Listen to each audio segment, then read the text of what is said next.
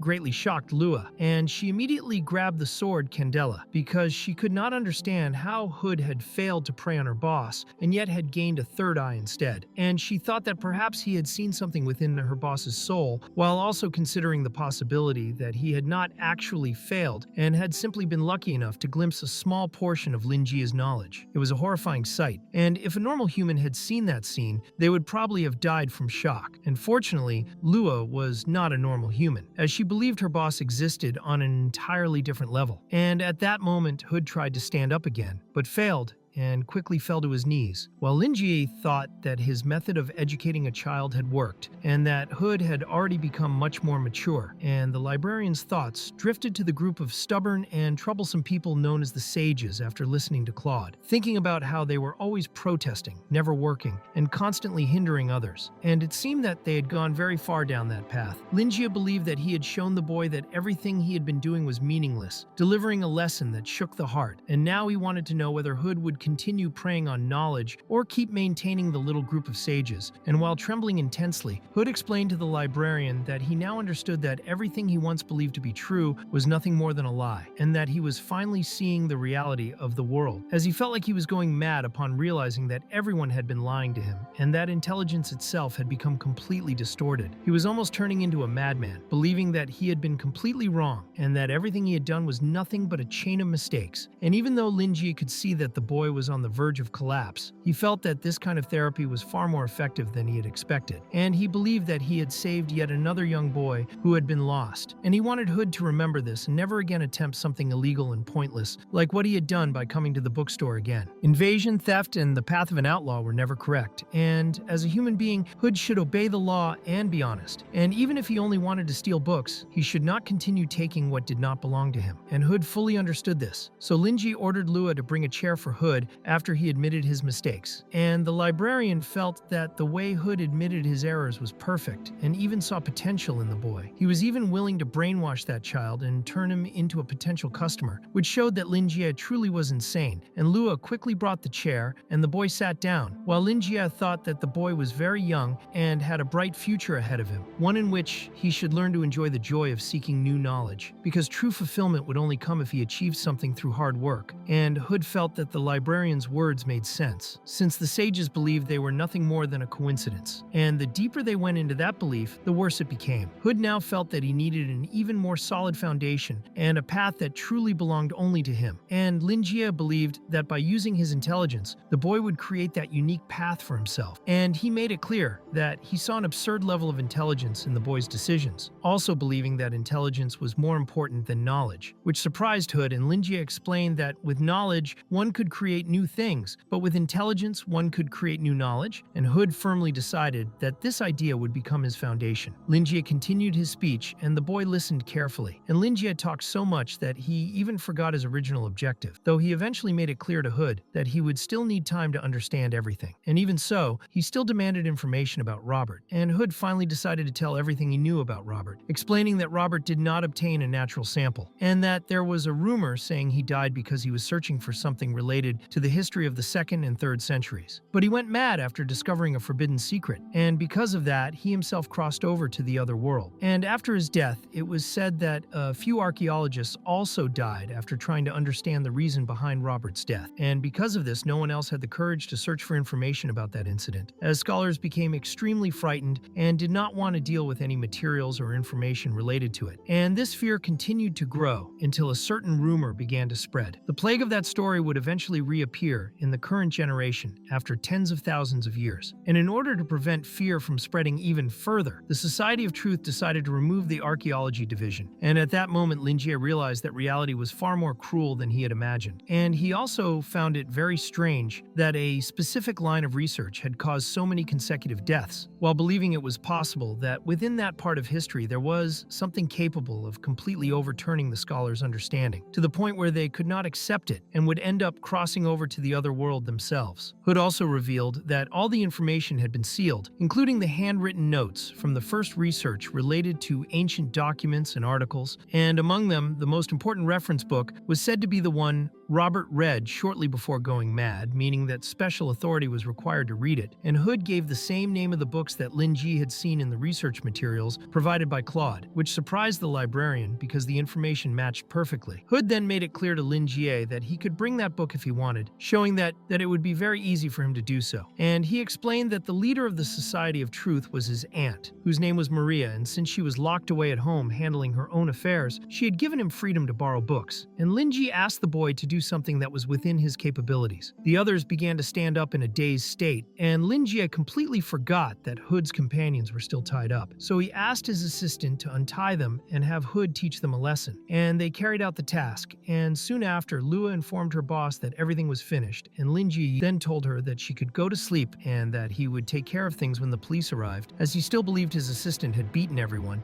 since they were all groggy, even though in truth she had done nothing. Claude soon entered the bookstore asking for permission to come in, while the librarian wanted to know if everyone there had something to say, and they all quickly apologized to him and declared that they had made a huge mistake and were willing to abandon the sages as soon as they left, which greatly surprised Claude. And Lingi realized that he had arrived and explained that he had taught those people a lesson, and since they had apologized, everything was fine for him at that moment, and he decided to leave the sages with Claude, asking whether Claude had any idea how he would deal with them. The sages smiled like lunatics, and Claude preferred to let them go since the matter had already been resolved. And so the group left the bookstore, and Hood asked whether everyone in his group had seen it, and they confirmed that everything written in the book was true, and they were very happy to have been filled with knowledge, and they even wanted to read more books. And Hood declared that from that moment on, they would no longer follow the Society of Truth, and everyone agreed with him. And Hood then wondered who they should follow instead. And since Lingi had given them a path, they were willing to follow the librarian. Because Lingi had said that intelligence creates new knowledge, they chose to believe in intelligence. Because the two of them were alone at that moment, Claude wanted to know whether Lingi had any news about Frank Wilde, and he soon noticed that the librarian was holding a rope in his hand, which left him confused. So Lingi quickly explained that it was used to tie books together, and then asked whether Joseph was looking for his old friend. And he remembered that the first time Joseph had gone to his bookstore was to reconcile with old Wilde, and he also believed that Wilde was deliberately avoiding Joseph, since both of them held resentment toward each other. He believed that he should talk to Wilde if he ever had the chance, because he wanted to avoid any kind of misunderstanding with Joseph later,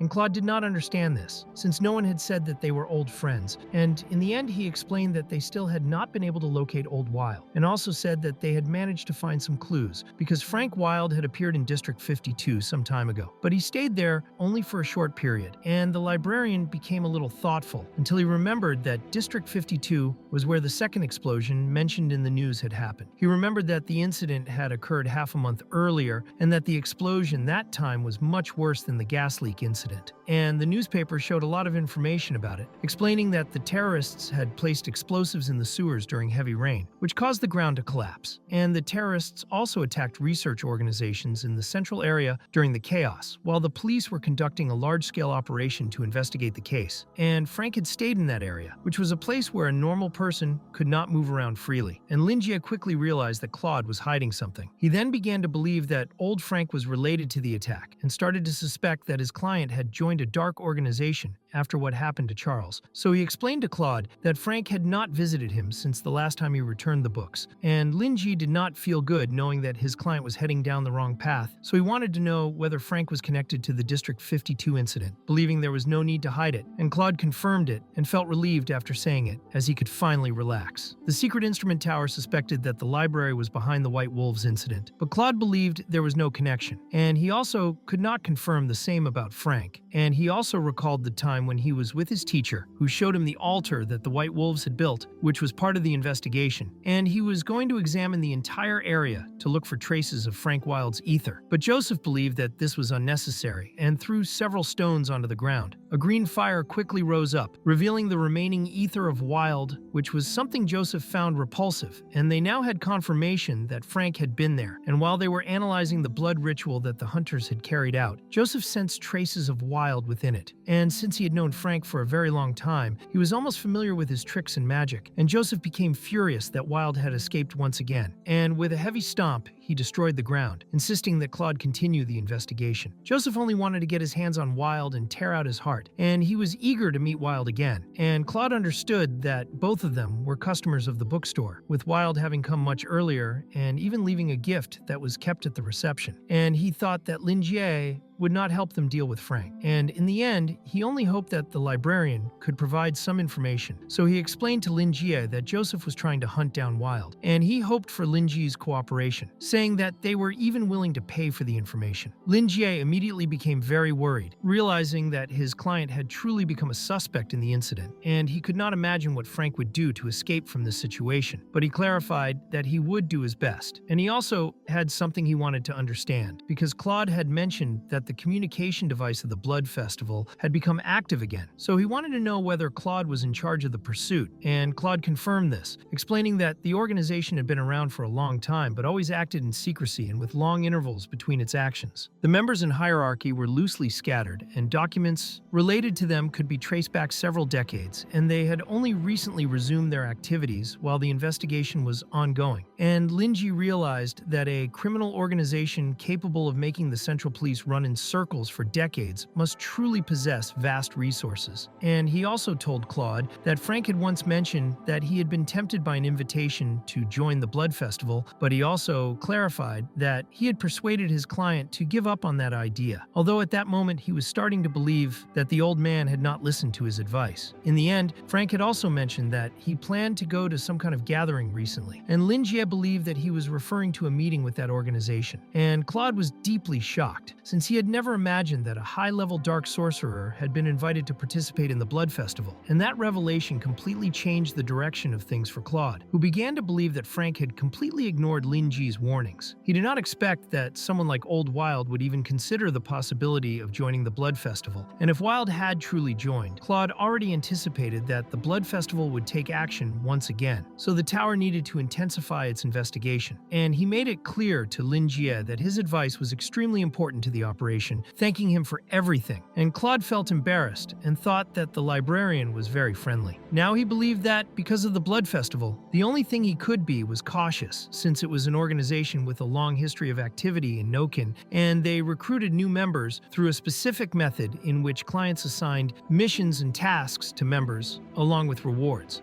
And the members carried out these tasks together, all under the supervision of an intermediary. Claude wondered how many people in Noken were aware of this, and to make things worse, it was not only that criminal organization, as several other hunter associations were also becoming active, and the secret instrument tower did not have enough manpower to give attention to all of them at the same time. And then the scene shifts to many creatures gathered together as they tried to clear the way, because Lord Gru's vehicle needed to pass through that street, and Lord Gru himself was riding in a carriage pulled by women who carried bridles in their mouths, as if they were horses. They were even struck with whips, and Lord Gru arrived at the location and announced that it was an old White Wolf's hideout, and remnants of the spiders were also there. And Gru was a short, bald man who had long sensed the smell of rich blood, believing that hunters were truly barbaric, as if they could not endure even a faint scent of blood before running toward its source without hesitation. And Gru was the leader of the Black Beast Hunter Association. He was also known as the Bloodthirsty Coachman and the Saxon Gru, and he believed that the most tempting blood had brought him to the dining table, and he wanted the original White Wolf's recipe, and he thought that Ji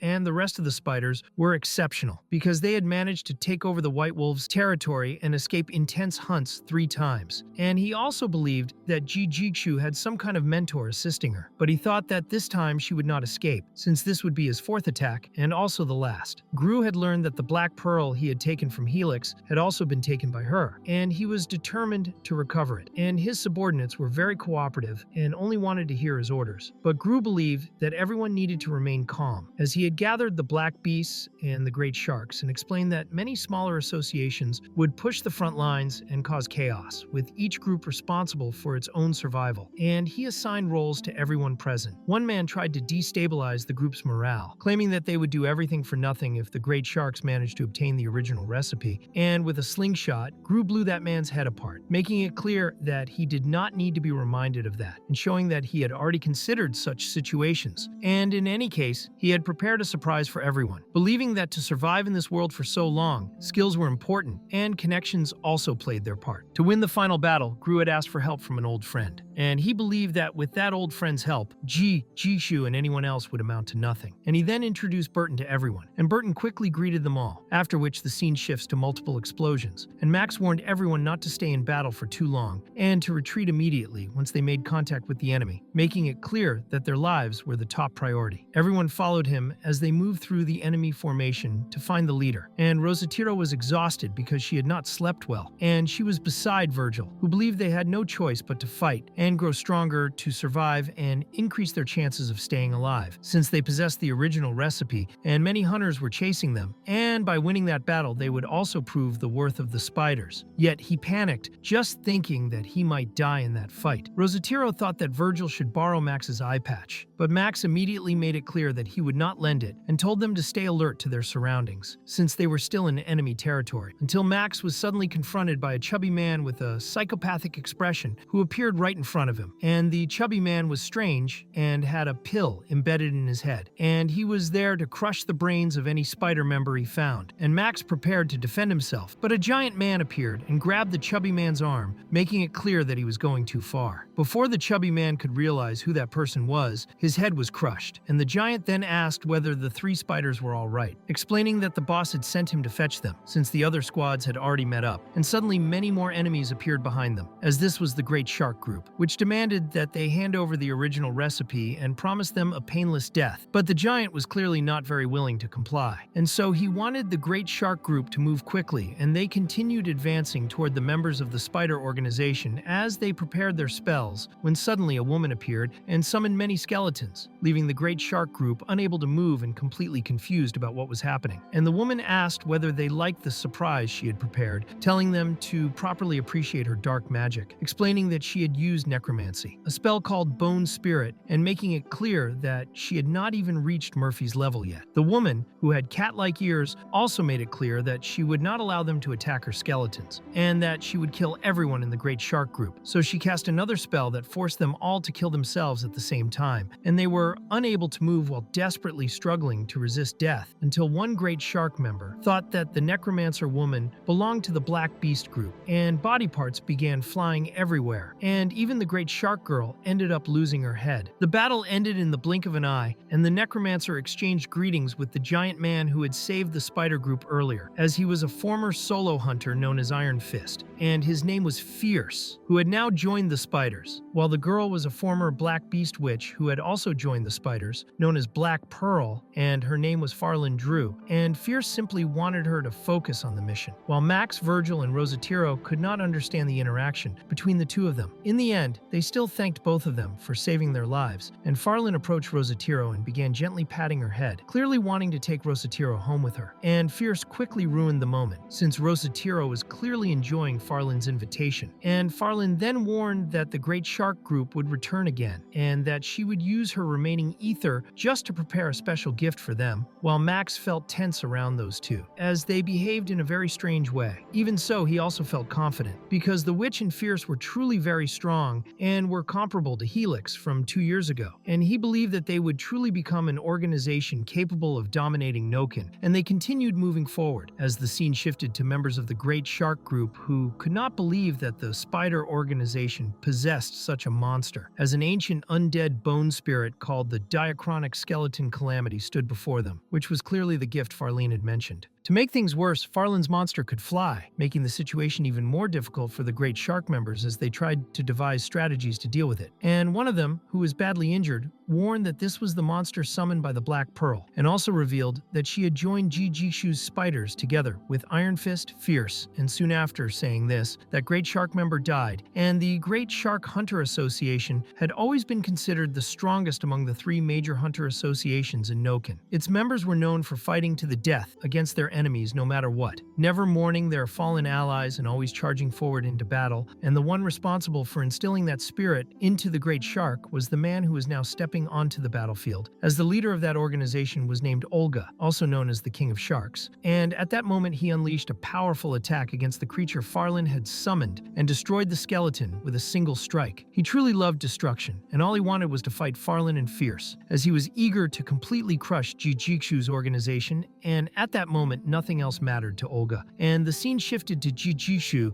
seeing that her people had arrived, while Farlin immediately sensed that the presence of the creature she had summoned had vanished, and she guessed that it was Olga who had cut it down, making her extremely angry, since that kind of spell was very difficult for her to cast, and if she had not run out of ether, she would have gone straight to him to break his face, and at that moment she was hanging from Fierce like a pendant because of how large he was. Fierce believed that she did not need to be so stressed since Olga was not nearby, and he told her that he wanted her to walk on her own feet because they were about to meet the boss, and Jijishu welcomed them, thanking everyone for their hard work and asking whether they were badly injured, and Fierce reported to his leader that everyone was fine, also making it clear that both he and Farlin had helped the squad that had been surrounded. And Farlin then rushed up to her leader and talked non-stop to the point that it became tiring for Jijixu, until the spider leader noticed that the Black Pearl was wearing shackles and asked why she had not removed them, reminding Farlin that she was no longer a slave of the Black Beast. But Farlin explained that it was fine, and that since the moment she had been captured, she had thought she would die as a tribute to the White Wolves. Yet Jijixu had saved her life, and because of that, she would devote everything to Jijixu, treating her leader as genuine, while the pride she once had as a dark mage had already been stripped away by the Black Beast rituals. For her, she was now only a woman named Farlin, who belonged to Jijixu, and the chain was there to remind her of her position. Kay felt a lot of jealousy and also wanted to be pampered by her boss, while Max tried to help Kay so that she would not keep suffering. And in the end, since everyone was safe, Jijixu once again thanked everyone for their efforts, because they had managed to achieve the most important objective, and now she wanted all the information they had gathered. During the middle of last month, Fierce had been fighting against the elite squad of the Grand Shark. He stated that because of their numbers and individual combat strength, they were stronger than the Spider Association, and that the Spiders would have no chance of winning if they fought them directly. He and Farlin had only managed to hold back a few fighters, and that made little difference on the battlefield. And Olga was someone he could not face at all, not even the Black Pearl, and Fierce also believed that Olga might even be stronger than his own boss. Because of that, they were at a disadvantage at that moment, and there was no way to avoid it. He was very angry because even after receiving a good gift from his boss, he was not able to help enough, and Max informed his boss that he had interrogated some slaves from the Grand Shark and obtained details about their combat plans, explaining that they planned to use hunters from the outer edge to create chaos, with the Grand Shark acting as the main attacker. And as for the other large group, the Black Beasts, they would be responsible for blocking the escape route of the Spiders, forming an encirclement together with the Grand Shark. He also learned that all of this was part of Gru's clever plan, and that the Spider Group would have very little chance to escape, meaning they were in serious danger if those plans were carried out. When suddenly a bizarre voice told everyone that they really did not need to worry about the Black Beasts, catching everyone by surprise, as Burton appeared out of nowhere. And Farlin did not know that he was that large, and the ether alarm system she had set did not detect anything. And because he was emitting immense pressure, she believed he was at a destructive level. She was ready to protect her master at any cost, but Fierce asked the girl to stay calm, because he could see that the destructive level presence emitted by that enormous creature had no intention of hiding itself. And he also could not sense any murderous intent coming from that creature at that moment. Burton then noticed that Iron Fist was truly a very calm person, and he did not expect to find the Black Pearl there. So he acknowledged that Jijixu had managed to gather an elite group. This left Burton impressed, and he now understood why Lingi valued Jijixu so much. So he quickly revealed his face and introduced himself to everyone, explaining that he was giving up his position as a solo hunter and asking to officially join the Spiders. Jijixu had not seen him for some time and admitted that she had been expecting his arrival. She also thought Burton looked very well, and she held his hand and welcomed him to become one of the Spiders. Everyone was surprised that the famous hunter had joined them, because now they truly had someone capable of making a difference against the Grand Shark. And since he was joining the organization, he believed courtesy was still necessary. So he said he had a gift for everyone and hoped they would like it. The enormous creature beside him quickly opened its mouth and used its tongue to present Gru's head, and Farlin could not believe that was the leader of the Black Beasts, since there were countless people in the black market trying to kill that man and failing. Gru was known for being cunning and extremely cautious, and he controlled the commercial routes of smuggled items between factions, which allowed him to commit crimes without punishment, and the value of his head was extremely high. Burton explained that he would not have been able to do it alone, acknowledging that the old man Gru was indeed careful in everything he did, as he had prepared all kinds of plans to guarantee his escape, but there was no way to escape the chaos when you were the one responsible for creating it. It was not only Gru, but also all of the Black Beasts, and Burton used that opportunity to offer the entire Black Beast squad as tribute, because he wanted to ensure a good reward for himself, and he was still capable of using that kind of transformation 4 or 5 more times without any sacrifice, when suddenly Farlin sensed something and warned her master that they were there, as she managed to detect them thanks to her ether alarm, and it seemed to be the Grand Sharks, who were taking advantage of the night to launch their attack, while the former spider base had already been taken and the defensive lines were shrinking with every minute. Farlin explained explained that they were there for blood, and Burton asked his boss if she wanted him to handle everything, since he could not allow anyone to interfere with the business of the bookstore owner. But Jiji told him not to worry, because she had already prepared everything and the time had come. So she summoned some of them and ordered them to make sure all spider members were at a safe distance, and then begin luring the enemies. She wanted her people to let the enemies come, because she intended to fulfill the promise she had made to the bookstore owner, and that night would become an unforgettable nightmare for the intruders. And she simply stood there with the rose wrapping around her body, leaving Burton completely shocked, because that was the seed of desire. And he never imagined that the librarian would give something like that to his boss. And at that moment, he understood why she was so confident, as he himself had a deep trauma related to that rose and did not even like to look at it. In the end, Burton understood that Jijishu was only pretending to be surrounded, and he began to tremble when he realized that the real battle was starting there. While Olga was not foolish and found the calmness of that place very strange, because there should have been spider members running around, and everyone in his group was confident that they would roast the spiders, until suddenly a tremor happened, and the rose burst out of the ground, leaving Olga extremely shocked as he tried to understand what the hell was standing in front of him. The rose, which had already become a carnivorous plant, released such immense pressure that all members of the Grand Shark group began to tremble, and the plant started to wrap itself around their bodies and squeeze them tightly, reaching the point where some of them exploded from the pressure, while Olga watched the members of his group being killed and could not move at all, unable to understand why his body would not respond, even though he felt that he should jump at that monster and slice it apart. The bald man believed that nothing could ever scare him, and he felt furious when he realized that in all his previous battles, it was always his enemies who feared him. And that feeling he had now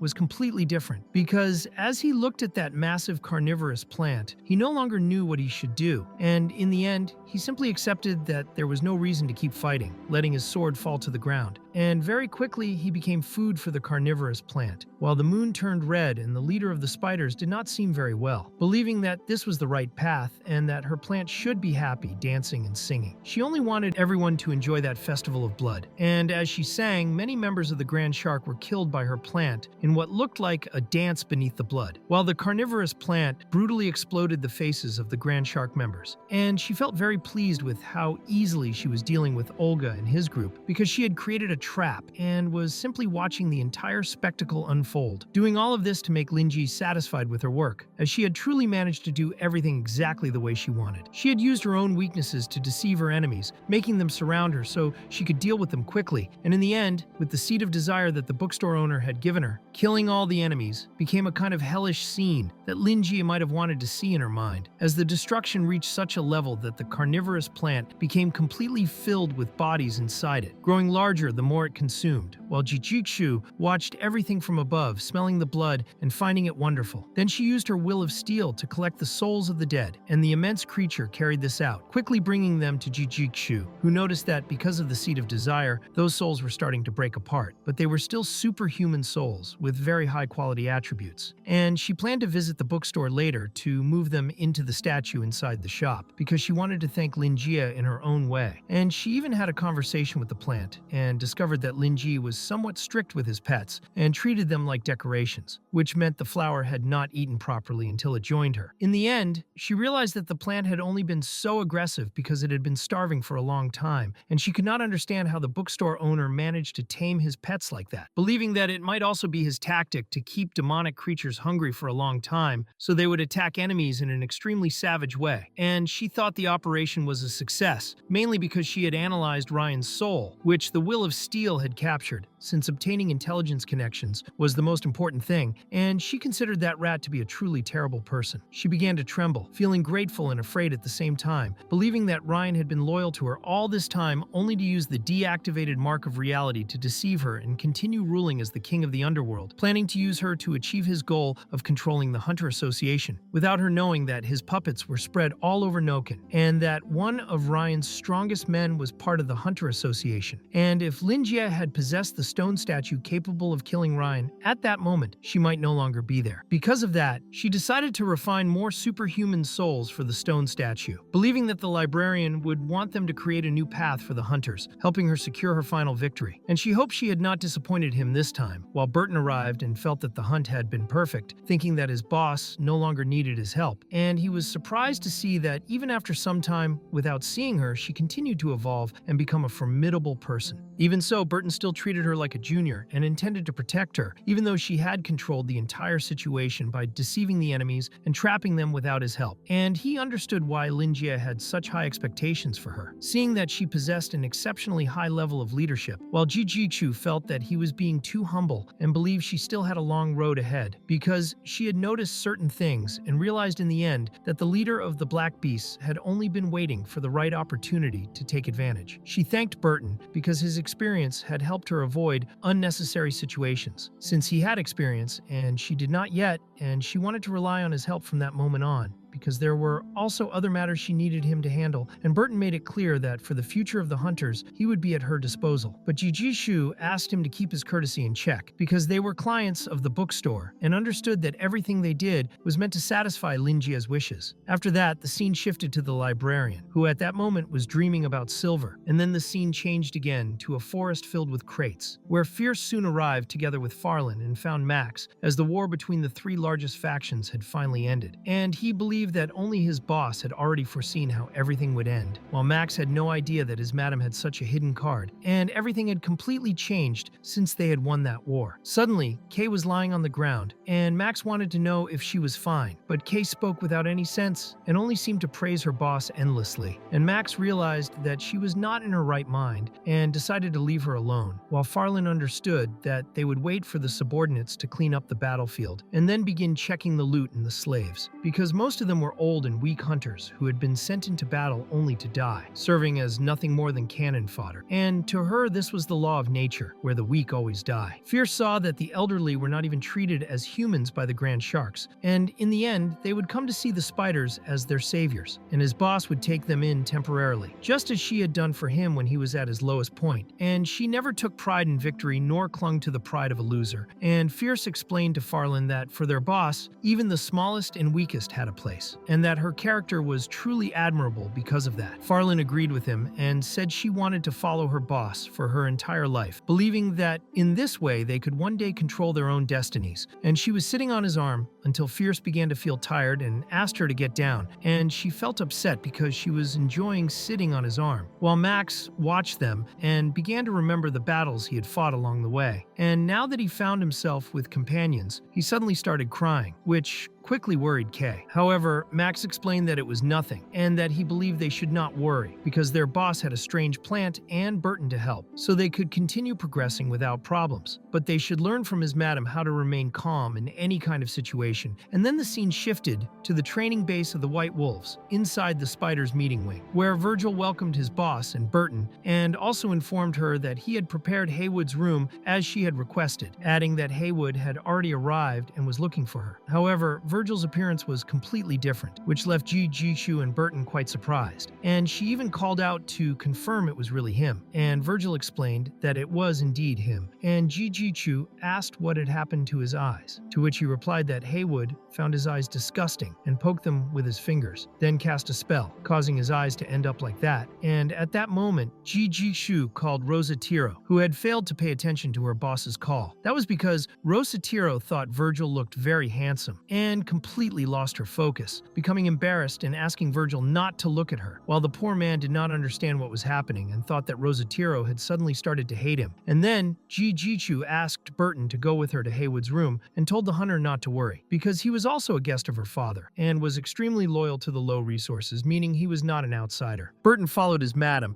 and Haywood was sitting in an armchair and decided to taste the tea, but the big problem was the tea tasted terrible, and he did not expect that Jijishu, who was born into nobility, would receive a guest in such a way, though he thought he should overlook it, since her father had invested a considerable amount, and he would have to endure it for the moment, until Jijishu appeared and apologized for the delay, and she could see that he was not very pleased with being her temporary guest. She made it clear that it was the best she could offer him, and Haywood smiled at her and tried to explain that he had heard she was looking for him to make a mark of loyalty, while at the same time thinking that she might be making fun of him. But he chose to let it go to avoid problems with her father, and Jijishu confirmed confirmed what he had said, but explained that in truth, she wanted him to place the mark on himself. Haywood was terrified and immediately dropped the cup, trying to understand what the hell she wanted with that, and he questioned whether this was her way of testing his loyalty to her family, considering it an insult because she was challenging a dark mage, and he went on to belittle her family as low and ignorant, saying that even with great wealth she still looked like a peasant who used cheap tricks to provoke a noble. He made it very clear that even if he was hired by her family, they were still on different levels and that would not change. Not even her father had the courage to treat him that way. He wanted her to stop thinking too highly of herself, and quickly he stood up, declaring that he would leave and report to her father what had happened. He thought it would be better if she found a proper excuse and begged for forgiveness. He was also willing to increase his payment after what happened there, and while he turned his back on her, Jijishu wanted to know if he was done. Burton suddenly appeared and placed a blade on Haywood's neck. The old Haywood was surprised because he had not noticed Burton's presence at all. He immediately cried for help, but Burton explained that the shadowy thing he had brought to save himself was useless because he was already dead. Burton had indeed killed a girl and thought Haywood was foolish for using someone like her to try to save himself, a girl he considered an amateur assassin. Burton also disliked the opinions Haywood had expressed about the hunters. Jijishu believed that everything Haywood said came from his heart, and must have been frustrating for him to serve the peasants, as he had said. She noted that the old man was lucky because he was finally free from them, but she questioned whether Haywood wanted his reputation or his life. Burton quickly pressured Haywood, who immediately apologized to Jijishu for his rude words and begged not to be hurt, explaining that he had served her and her family for many years and wanted a chance. Jijishu then wanted to understand how Haywood's loyalty mark suddenly became useless, and that was when Haywood believed it was the end for him. He thought her family already knew about his method to deactivate the loyalty mark, so he decided to tell the truth, begging for mercy. Desperately, he explained that it was the ash market, and he had become ambitious when the ash market promised a secret trade and a safe negotiator. He remembered the chest full of coins he had received. The fat man explained that someone was willing to buy his method to deactivate the loyalty mark. The fat man also emphasized that their negotiation was safe and protected, and they would screen the negotiators to ensure mutual security. Haywood thought that person had good judgment, but white mages cared about reputation and loyalty, so he wanted to know if the fat man thought he could buy his noble soul as a white mage. However, the fat man explained that the person was willing to pay more. Haywood quickly shook his hand, wanting to make the deal. He explained to the spider chief that he was offered a lot of money, but he wanted her to believe that only she and her father could be his masters, declaring that he would be 100% loyal from that moment. Jijishu wanted to know who had made the deal with the old man. Haywood wanted to know if she would let him go if he told her, and in the end, he explained that the person was cautious and did not know his real name. With Haywood worried, he decided to investigate and could only find limited information. The mysterious person was from the Chapman family. Jijishu told Burton that he could take Haywood, who became desperate and explained that he could be useful, asking not to be killed. While Jijishu thought about the Chapman family, the pieces were falling into place. Max had received information about the ash market and was going to send people to the library before this, and now she realized that everything had been planned. They were planting betrayal right beside her. Fortunately, Lingi had warned her. She realized that damage had been done to the low resources and that someone had even approached the library owner. Jijishu was worried because even if she found the spy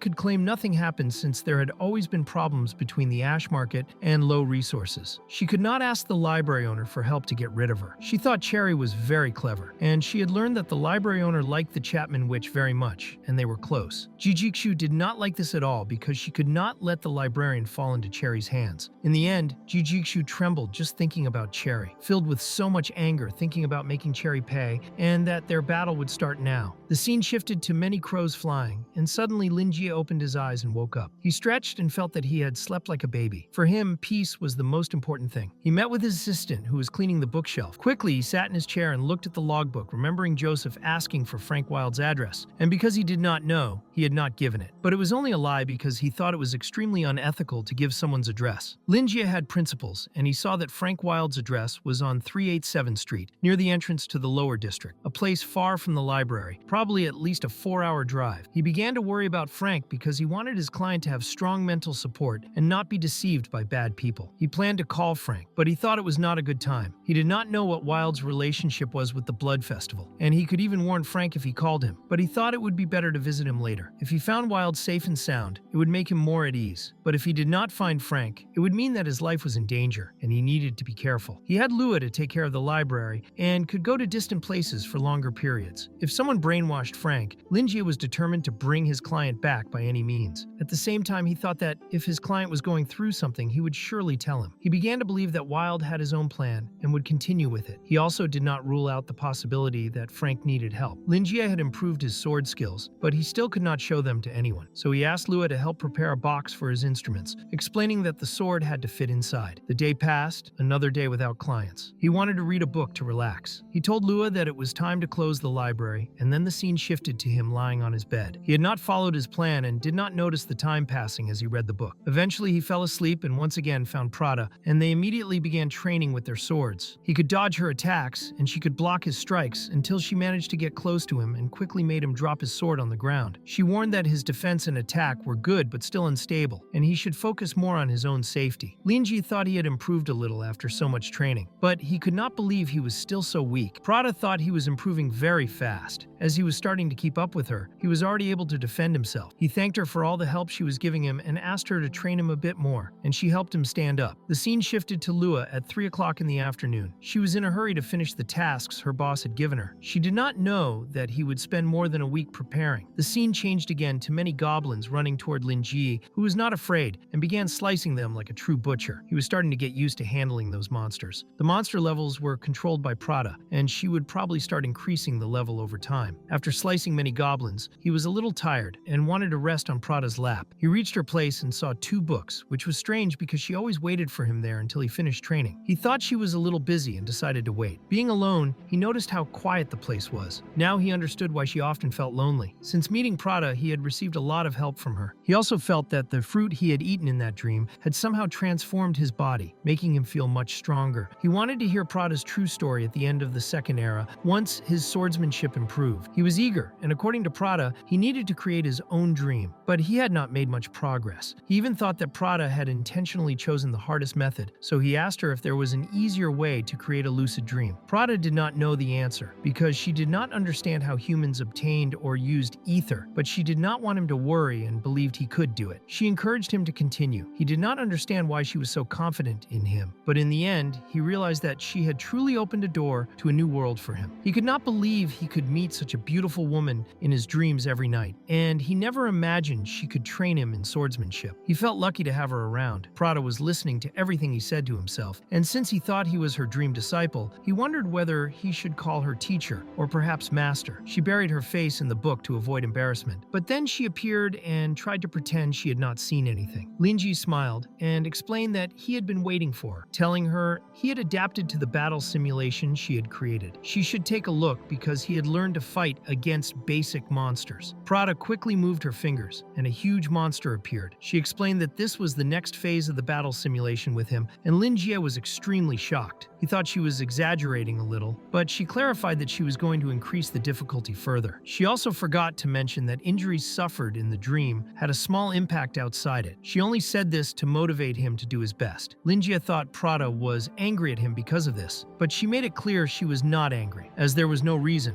or maybe he had said something that could make her angry, which left Lingi terrified. As Prada left, leaving him to face the challenge, the librarian promised that he would do his best. He moved toward the enormous monster, keeping in mind that he needed to be careful with his words and actions so that Prada would never become angry. He trembled violently, waking up with his body soaked in sweat, realizing that he had survived, though feeling intense pain. His muscles were not very strong, and he managed to handle the creatures with basic attacks, only feeling exhausted because he had fought many of them. Suddenly, Lua opened the door to his room. He thought she had arrived at the right time. She said she was not feeling well and that the shop would not open because of it. Lua seemed confused, and Lingi remembered the creatures he had defeated and the cozy lap of Prada. He held all these experiences in his mind and could not believe he had succeeded. Prada congratulated him, explaining that he had successfully built the prototype of his world, which was his own primordial dream. A week later, Lingi got ready, even wearing a hat, prepared to search for Frank Wild. He had trained a lot in swordsmanship and had built his dream world with Prada over the past days. Perhaps Lua thought he had been procrastinating and sleeping too much recently. He was aware that his assistant needed to prepare the instrument box as quickly as possible, and he was happy that she had forgiven him for making her work at night while he had done nothing. He told Lua to take care of the library and not to worry. She remembered the procedure in case a customer arrived. She needed to be persistent and kind to meet the customer's needs, making sure no one left empty-handed. Lingi was pleased pleased that she learned quickly. Leaving the library, he felt relieved that she could manage it while he went out without concern. He took his communicator, which had a kind of GPS. Looking at the distance, it was impossible to walk, so he decided to take a bus. Suddenly, he was startled as the little black creature appeared right in front of him. The black creature wanted him to follow a specific path. Lingi realized that it led him to a teleport portal. He was grateful, but at the same time thought that the black creature had appeared frequently lately, perhaps because his recent actions had pleased it. He had not publicized his deeds recently, but remembered that in these days he had taught Hood and his group a lesson to take a better path in life, and had also saved Father Vincent from addiction. He began to think that the black creature agreed with his recent decisions, and it would be wise to invest more in them. Walking forward, he arrived at the place and knocked on the door. Inside, the room indeed had Frank Wilde's appearance. Frank was performing a ritual, now in the third round. He wanted to use reverse engineering to create a true group of the Celestial Garden capable of controlling space. Lingi was puzzled by the blood marked with the Celestial Garden number on Helix's body. Frank seemed eager to create a destructive dream beast with his pet, and suddenly Lingi heard knocking at the door. He could not sense any ether movement and wondered who could appear without leaving a trace. It was the librarian,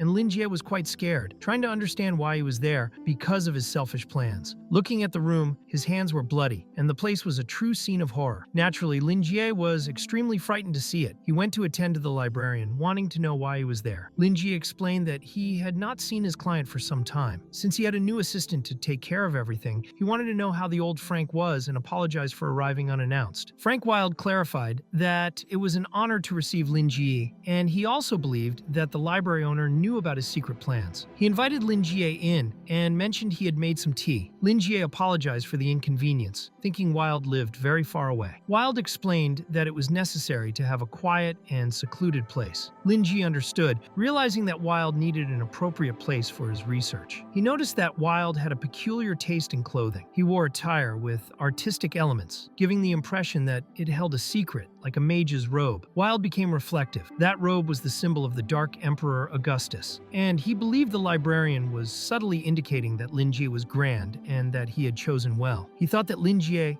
knew his mentor. He remembered the book called Annihilation of the Void, which Lingi had borrowed. The book described a magical and bizarre world connecting life and death. He remembered that the librarian had said the book was written by a giant, and Augustus was the last giant to survive since the First Era. Since he had given his greatest creation to Lingi, he believed Augustus had also entrusted his best work to Lingi, and just thinking about it gave Frank goosebumps. Lingi was someone Wilde could not fully describe, and he believed he was truly a god. Frank served tea to the librarian and even thanked him for a compliment, explaining that the robe had a special meaning, representing the most important moment of his life, one he would never forget. At that moment, Lingi thought that Wilde was a nostalgic person and seemed like someone who would not help evil. He believed that if his client was involved in the Blood Festival organization, he would be forced, or he had another plan in mind. Wilde wanted to know if Lingi had come after him because of a selfish decision, and the librarian confirmed, wanting to know if his client had been involved with the Blood Festival and whether he had forgotten the warning given last time. However, Wilde explained that he never dared to forget any advice Lingi had given him, and he only wanted to use the meeting of this organization to turn its members into clients of Lingi's bookstore and also his followers. The librarian wanted him to wait a little and understand the question about becoming followers, and Wilde realized that he had overstepped. After all, Lingi had never mentioned needing followers. All he did was recommend books. Wilde even had the chance to read one of Lingi's books and thought he had understood the true intention of the bookstore owner. The book Lingi had written contained many sacrifices that were extremely violent, and the rituals were elegant, designed for a demon god. Because Lingi wrote this, old Frank thought that the librarian was like a priest for this demon god. When Lingi was about to give friendly advice to Frank Wilde, he noticed something that caught his attention: blood next to a door. He was terrified in that moment, but at the same time he pretended everything was fine and decided he should analyze everything before making any hasty conclusions. Moreover, the little black cat could protect him, and he was sure it was blood, not ketchup or red paint. And it seemed that the blood was flowing from that room. It appeared to come from a large animal, and he began to panic at the thought that there might be a fresh corpse inside. At the same time, he denied it to himself, as if it could not happen. He preferred to analyze the situation fully before reaching a verdict. He did not believe that Wilde, whom he considered kind and honest, could do something so cruel. Wilde also did not seem to be hiding anything. He thought Wilde was old and weak and could hardly hold a knife firmly. Then he realized that if the Blood Festival organization still existed,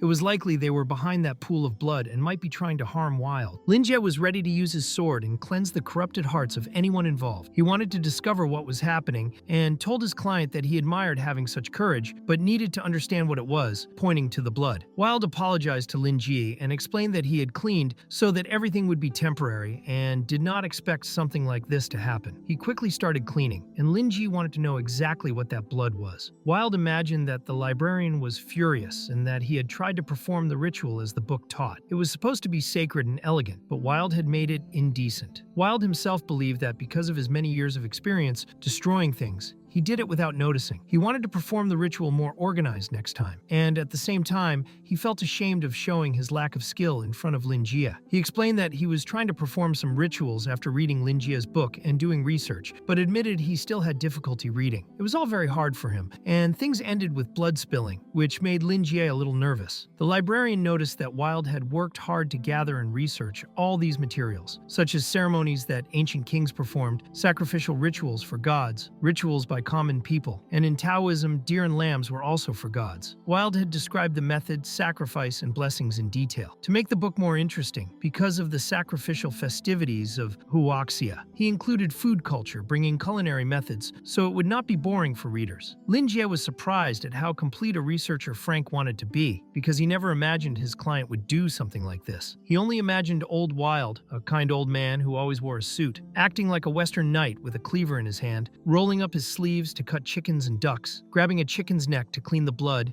and remove organs. Lingi felt embarrassed just thinking about it. He realized this was a big problem because he only wrote about Chinese cuisine, and it was hard to replicate even for someone from Huaxia without culinary experience. Wild was from Noken, and Noken's food culture was somewhat similar to the Old Empire, so Lingi already imagined the kind of tragedy happening behind that door. He asked Wild to forget it, as he was already there, and he stood up, wanting to show the correct way of doing things and surprising the old man. Soon he tried to make the librarian change his mind, but it could damage his eyes. Lingi understood that Frank did not want to show his failures and explained that he would only guide the old man from that point, leaving the actual procedures for Frank to do himself. He wanted to know which step old Wild was currently at, and Wild went to that closed room, which was indeed a messy situation. He commanded to bring it, and a head appeared. Lingi wanted to know if Wild could hear it and which step he was on now. Wild was embarrassed because he was only at the stage of draining blood. The rituals were difficult, the descriptions were complicated, and he always needed more time to understand. He apologized for his inefficient skills, and Lingi listened to him through a communication device, where Wild admitted that he needed personal guidance. The librarian thought his old client should not feel so upset, and explained that the book was only a reference, because the content was different from the environment where Frank grew up, so it was normal not to understand. He told Wild to go at his own pace, without hurry, and eventually everything would work out. Lingi remembered that Frank mentioned he had to drain blood, which was difficult for a beginner. He also explained that he was not good at it himself and had spilled it on the floor a few times. Wild thought he was very humble. In the end, Lingi wanted to know if the offering's body was complete, and it was. Lingi decided to guide Wild step by step and explained that organs should be removed, which surprised Wild. Lingi saw that the old man was not familiar with these things and recommended he wear gloves to avoid getting his hands dirty. Lingi was going to explain each tool needed, and the old man promised to do his best. Lingi remembered observing the whole process of killing a pig when researching folk culture and thought he could at least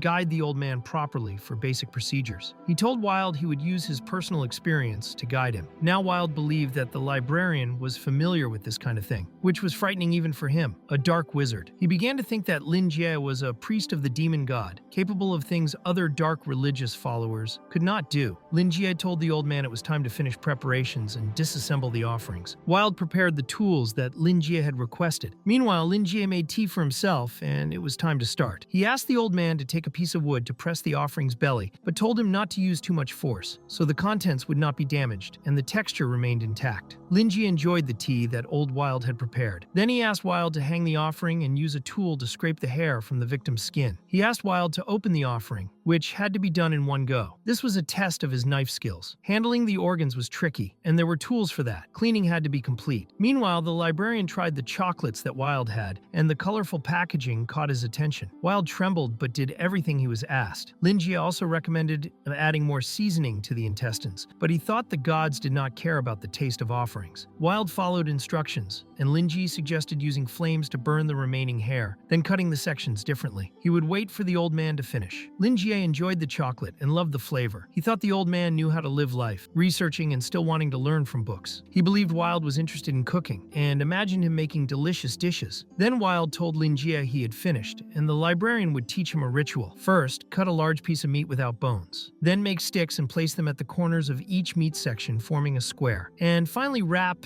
the offering's intestines around them like a rope. Wild was frightened and wanted to know the purpose of the ritual. Lingi explained that it aimed to bring good luck to others, so they would have a successful life. Wild was very scared. Lingi reminded him that the ritual had been passed down in the city by Luxon, a renowned writer. In the end, Lingi thought he should recommend more of his books to clients in the future. Wild found everything very interesting, and noticed that the librarian treated the offerings in a distorted way, almost like a toy. He felt as if a door to a new world had opened before him. Meanwhile, the librarian enjoyed the sweets the old man had left, truly loving them. He thought about how much his client was interested in cooking and found the unique cultures fascinating. For Lingi, it was like trying to choose a chocolate without knowing the next flavor. In that vast ancient land, there were all kinds of mysterious cultures and traditions waiting to be discovered. The librarian enjoyed researching popular cultures, and even if Wild did not understand the deeper meaning, as long as he was interested, Lingi was willing to explain patiently, such as why chopsticks had to be used to handle the meat. He believed that a person from Noken would not fully understand this, so he transformed them into wooden sticks. Meanwhile, Wild wanted the creature to appear, and suddenly a creature emerged. The old man thought it was a bit hasty, but the quality was there. In the end, all the ingredients were cleaned and disassembled, so he could perform the final ritual. He wanted to do it with elegance because the bookstore owner was guiding him. Suddenly, a loud noise caught Lingi's attention, but he thought it was just kitchen sounds, and continued eating the sweets, trusting Wild completely. Then the old man told Lingi that he was almost finished, forgetting to ask if his offering was ready. Frank Wild was smiling when suddenly a portal opened right in front of him, and things started to appear. Wild was very excited, thinking that everything was now well prepared. He began to understand the meaning behind the ritual. What he saw seemed to go beyond heaven and earth. The ritual was grand, and it was no wonder it could improve luck. In the end, Lingi felt relaxed hearing from his client that he had completed it. Lingi wanted to know if the old man had collected the blood drained from the offering. Wild had done it, but could not collect it completely because some spilled on the floor. Lingi taught the old man a small trick. Add some water and salt to the blood and wait for it to condense. Then he could cook and freeze the blood, allowing it to be used as an offering later. Wild could not imagine there was such a convenient method to store blood and began to tremble. Dark wizards always had to gather ingredients and materials on site whenever they wanted to perform a sacrificial invocation. It was a dangerous method, and they were exposed to all kinds of risks. Wild did not understand why no wizard had thought of this better method, and considered all others in his class foolish. Suddenly, energy began to flow from the portal he opened, going directly to the remaining parts of the helix, tearing them away and turning it completely into a skeleton. A gigantic skeleton devoured the helix entirely, and the sacrificial ritual began there. Wild saw that the wolf of the celestial garden was already starting to take shape. He believed that the ritual Lingi had taught was the most stable and efficient. He used Murphy's coffin as the main altar, and the reincarnation effect made the ritual simpler and more effective. He also used methods to take control over the helix. He made several offerings, and all of them strengthened the product's power and control in every way, which he found brilliant. Wild felt something so beautiful that he could not even express his feelings. The librarian's guidance was completely correct for him, which made the old man very excited. Everything he had done before had been rough, and now it had practically changed from water to wine. This was the true sacrifice. Then a being emerged in the midst of the blood and began observing Frank Wild. Suddenly, the silhouette of that girl began to take shape, and she announced that she was approaching the target, who was Frank Wild. And she informed everyone with her that he was performing an unknown sacrificial ritual. Their commander did not want her to leave any traces, and they noticed that Wild was communicating with someone they thought was a commoner, referring to the librarian. They decided not to deal with him because he was not part of their mission. The girl in front declared that she could complete the mission calmly. The army was composed entirely of girls, and the commander explained that everyone should forget their names, and each would receive an identification code. From that moment on, they were elite assassins of an organization, and the purpose of their lives was to be a tool. They had no right to know the organization's name. All they needed to know was the symbol of the organization in the depths of their hearts and remain loyal to that symbol. All of those girls had undergone all kinds of cruel training over the past years. Their bodies were modified to become a type of shadow, and the leader, who was a monstrous figure, wanted to know if they harbored any hatred toward the organization. But all the girls had been brainwashed and felt only gratitude. The leader was very pleased with the results, and what mattered was the path they were following. That mysterious organization was against strong superhumans. To them, superhumans were mere commoners. Furthermore, the organization treated the whole world as a challenge and told all members that the purpose of life was to be included in the organization. Everyone began to feel excitement for the organization. The scene then shifted to several girls inside capsules, donating blood, while scientists observed them. They trembled greatly during the process. Many of them fell ill and died, and those who only felt sick were studied. One test subject eventually woke up very scared, feeling immense pain without understanding its source, trembling violently. The leader was extremely excited that one subject could endure the pain. He told her she should feel honored and informed her that she was temporarily a true shadow being. The subject was already familiar with being a shadow being. There is a gap between reality and the dream realm called the shadow realm. Shadow beings are demonic creatures living in that realm. They can pass through everything, devour, merge, and multiply endlessly. These beings were isolated from reality, and only a small number of witches could control them. The problem was that shadow beings could not leave the shadow realm. The leader's organization was seeking to use the shadow realm and the shadow beings for its convenience. He wanted to find a use for this, and the subject was a fusion of a human body and a shadow being. She worried that the organization had spent so much on her and wondered what she could do for it. The leader explained that her superiors had specially assigned this mission to her as she was newly born. If she completed the mission, she would earn the right to know the organization's true name. All she had to do was kill Frank Wilde, which shocked her greatly. The leader also explained that she should not fear Wilde's reputation because he was a destructive level being and nothing to the organization. They had a tool they had been cultivating for years. The leader of the White Wolves, Helix, who had been killed by Wilde. They were seeking revenge for disrupting the organization's plans. The leader explained that Helix was supposed to summon a dream beast using the Mirror Egg, which was crucial for the organization. In the end, the dream beast would devour other organizations, but Helix had been killed by Frank Wilde, at least according to what the mysterious organization knew. His body had disappeared, and they knew the Spider Group had taken control. The years of preparation were destroyed in minutes. The organization believed Wilde was under someone else's command, and they intended to find that person, but they wanted to eliminate Wilde first. The leader, a ghostly figure, wanted the subject to enter reality because she was capable, which would allow her to kill Wilde. The strange man explained that she would feel a pain like being split in half when returning to the shadow realm, treating her pain as insignificant, all for the organization to achieve its great goal. The leader transplanted his right eye into her and connected the neurons of his eye to her brain so they could share the same mental structure. This meant he would be effectively present during her mission. Anyone who tried to interfere with the organization's plans deserved to die. She would use the calamity tone on Wilde, causing him a pain he had never felt before, and he would die. The leader was excited to see this, which was why he placed his eye on her. The subject felt honored and promised to complete her mission, no matter what. She felt disgusted seeing what Wilde was doing, preparing for the worst, which was far more extreme than she expected. She had no idea that he could be so cruel, performing a ritual, and Wilde dispersed all that filth while seeming very happy. He believed this was the expected result of the legendary spell that had existed since the legendary era. He had spent a lot of money to obtain this enchantment from the White Wizard's disciple, and he needed to appear presentable to speak with the librarian. He realized he had kept Lingi waiting for a long time and went to where his visitor was. The perfect test subject of the Shadow Organization did not expect him to be so cruel, and in the end, what mattered was that the organization could stop searching for Helix. They saw that Wilde was using Helix's body as a sacrificial tool to summon an unknown being. Now, his presence was far above the normal destructive level, and the leader, observing through his eye, saw that the recording of that location was complete. The organization would later send someone to recover the summoning, and the subject had to focus on assassinating Wilde. Wilde was sitting with Lingi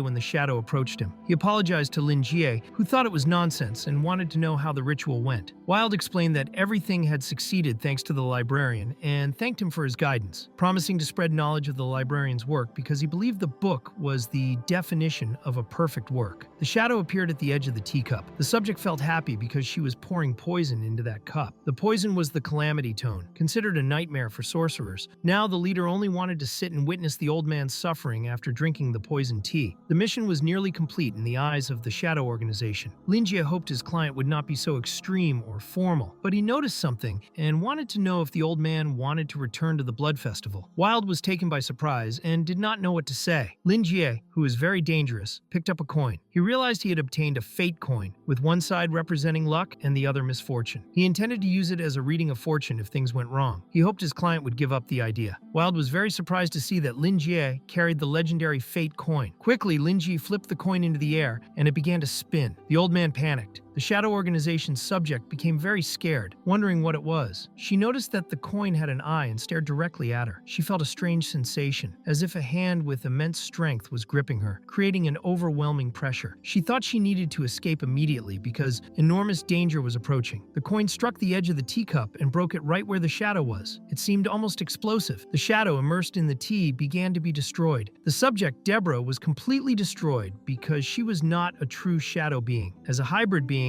she was affected by both reality and the properties of shadow beings. Deborah could not escape that place and was entirely dissolved. The leader witnessed everything. Scientists quickly arrived, needing his approval for the report on the new batch of test subjects. The leader trembled with rage. The scientists were concerned about his condition, as he was so furious that he seemed on the verge of collapse. Judging by his behavior, they decided it was better not to approach him, fearing he had been infected by the calamity tone. All of this happened because his neurons were connected to the eye of the test subject during the mission. The scientists realized Deborah had failed to complete the mission and could not understand how the enemy had used the same trick against her. They also found it troubling that Wild might have detected Deborah's presence, leading them to believe someone was supporting him. They ran away, frightened, to report to their master, while the leader remained fallen, surrounded by multiple eyes. The coin landed on the misfortune side. Lingi could not understand how things had ended this way. He believed his client would be angry that the teacup had been broken. Wild stared at the cup on the ground, thinking he imagined things. He saw the shadow in the water, struggling, then disappearing. He realized he lacked the level to detect such things, which required a divine-level being. Shadow beings exist on those higher levels. Finally, Wild thanked his mentor for having read his books when he was young, which had given him some experience. He remembered 40 years ago, when he wanted to become a professional dark wizard without disappointing his mentor. He tried to learn all kinds of knowledge, no matter how complex, and eventually discovered records about the Shadow Realm. He learned that it was a gap between reality and the dream world, and the beings there are called shadow beings. Humans knew nothing beyond that, and they did not know whether there were specific patterns regarding the shapes of these creatures. Since the creatures could not leave the Shadow Realms, it was extremely difficult for anyone to conduct a complete study. In the present, Wild could not imagine seeing something that even his mentor's occult books could not describe. Somehow, he sensed that a special poison was mixed into the reaction of the ether. Someone had enhanced the drink using shadow beings, and Wild was lucky that the librarian was there to help him. Otherwise, he would have been in great danger. He believed that Lingi knew everything and had come to save him, even guiding him through the ritual. In reality, the librarian was trembling and worried that his client might be angry with him, while the old man believed that Lingi was the only deity he should follow and trust for his entire life, as a servant or perhaps a subordinate. Having already been saved by the librarian twice, the old man wanted to show his deep gratitude for Lingi's deeds but did not know how. Meanwhile, the librarian felt that his client was looking directly into his soul and began to think that the teacup was extremely valuable. Wild was also curious because the shadow realm and reality should not be connected, and he could not understand how a shadow being could be affected by the poison in the drink. He also thought he smelled a faint scent of blood coming from the shadow, which seemed impossible because shadow beings do not have flesh to produce the smell of blood. He began to imagine that there was some kind of fusion. As a dark wizard, he had never performed this kind of experiment because of how dangerous and wild these beings were, and he believed whoever did the experiment had forgotten this. He considered that the person responsible was playing with life carelessly, without concern for elegance. Yet he also found it very creative because it could be extremely effective for assassinations. Over the past years, there had been numerous cases of high-level superhumans being assassinated without leaving any trace. He began to believe that these shadow beings were responsible and thought he now understood the true identity of those called shadow assassins. He picked up a knife and touched the ground, wanting to gather ether. This was a ritual knife, important for a dark wizard. He intended to store and analyze the remaining poison in the drink, which would help him understand it. He saw that it contained the infamous calamity tone, knowing that contact with it caused the victim extreme oppression before death, a terrible way to die. So much cruelty toward Frank made him believe that Wild should be the top priority target at that moment. He immediately thought of Joseph, his main enemy, but believed that Joseph did not have the intellect to do something like this and would not use such a cruel method. The only thing Wilde saw in his mind was guidance over Helix, the White Wolves, and the Red Cult, using Helix's coffin and corpse for a ritual. It could not have been the remnants of those two organizations attempting an assassination like this. He also believed that the assassin was not a simple target, and that some faction-like organization was controlling everything from the shadows. The old man decided it was better to be careful from now on. It was unfortunate because the fate of that shadow assassin changed the moment Lingi had flipped the fate coin, causing the shadow assassin to lose consciousness. Wilde thought he could capture the shadow assassin and interrogate him, but also considered that the librarian might find it unnecessary, believing he was in control of the whole situation. Lingi remained desperate. He had not imagined that the coin he flipped would hit the teacup. He only wanted it to land on misfortune so he could ask his client not to act, but everything went completely out of control. The more he thought, the more desperate he became. Looking at his client, he could see that Wilde was still angry. He tried to explain, clarifying that it was just an accident. In the end, he picked up his coin and asked his client to forget about it. He was willing to try again. Before flipping the coin, he informed the old man that his friend Joseph had found traces of him in District 52 and was looking for him. He wanted to know if Wilde still intended to avoid his friend. Wilde explained that it was only a matter of time and that when the right moment came, he could reveal everything Joseph had done to him years ago. Lingi began to believe that Wilde was still angry with Joseph. The main point was that he managed to change the subject and tried to make his client reconsider. Being happy was the most important thing as a human. In the end, the old man did not think the librarian was wrong. He just wanted Joseph not to look for him, and he would not pursue Joseph either. Finally, Wilde understood that Lingi did not want to lose his client, and in the end, Joseph had given him the sword, which was used to summon Candela. Wilde was not the origin of this, but he believed that the Tower of the Secret Instrument could have discovered his tracks, and he thought he would find Joseph sooner or later. When Lingi was about to ask a question to his client, Wilde simply stomped his foot on the ground, giving the librarian a big scare, and then apologized to Lingi for making him wait so long. Now he wanted to show what he had achieved and promised not to disappoint Lingi. Lingi was obviously confused, and suddenly the scene changed. A bizarre creature appeared, which was a wolf with 4 eyes, and this wolf was fighting another creature. Lingi heard a wild sound behind the door, and he found it very strange. He got goosebumps just from hearing it, and wondered if his client had hidden some kind of beast on the other side of the door. Then the door opened, and a fluffy creature appeared. Lingi could not believe it. It was a husky, and the librarian was surprised that the dog emitted such an imposing aura. He observed every detail of the dog. Its mouth panted continuously, its thick tail kept moving, and its eyes were fixed, showing that the dog was a bit stubborn. It seemed that the husky wanted to demolish the place. Lingi thought this was great, because he could claim that it was the best among divine beasts. This husky was not normal. It was slightly larger than a common husky. It looked like a wolf and could obviously intimidate anyone. Lingi remembered that the dogs trained in Siberia were an ancient breed and resembled wolves. In many films, huskies were used to play the role of wolves. He then asked his client if this was the reward he had received from District 52. Wilde confirmed, and in the end, he believed the librarian was satisfied with his creation. Wilde thought the creature was extraordinary. He saw it as a dreamlike beast, very elegant, overflowing with strength, and having a very strong and concentrated spatial power, like a black hole containing enormous energy. Frank Wilde believed that this was the true wolf of the Garden of Heaven, a hunter of the dream realm, who usually hid in the past, relatively far from the present time, and was capable of moving freely through time and space. If it sensed something interesting, it would chase it until it caught its prey, and it was very persistent. Wilde thought this was his most successful creation and felt grateful for Lingi's guidance. He also noticed that the wolf of the Garden of Heaven was at the same level as him, but because it had just been created, its powers were not yet at their maximum, and it needed to feed to reach its peak. Frank Wilde also needed to use his ether to make a spiritual contract with the wolf. He did not waste time and tried to form a contract with the wolf, making the wolf start serving him. During the process, the wolf began to tremble. Wilde wanted the wolf to recognize him as its master, linking their souls, and suddenly something happened. Wilde had just finished the enchantment, and the contract was successfully completed. Wilde began to suspect that the contract was going too well, and thought that the wolf might not be that strong. He also believed the reason was that Lingi was nearby. Seeing the wolf tremble, Frank thought the creature was terrified by the presence of the librarian. The dream beast, feared by many, was terrified of Lingi, and in the end, all the wolf wanted was to run away. But in reality, Lingi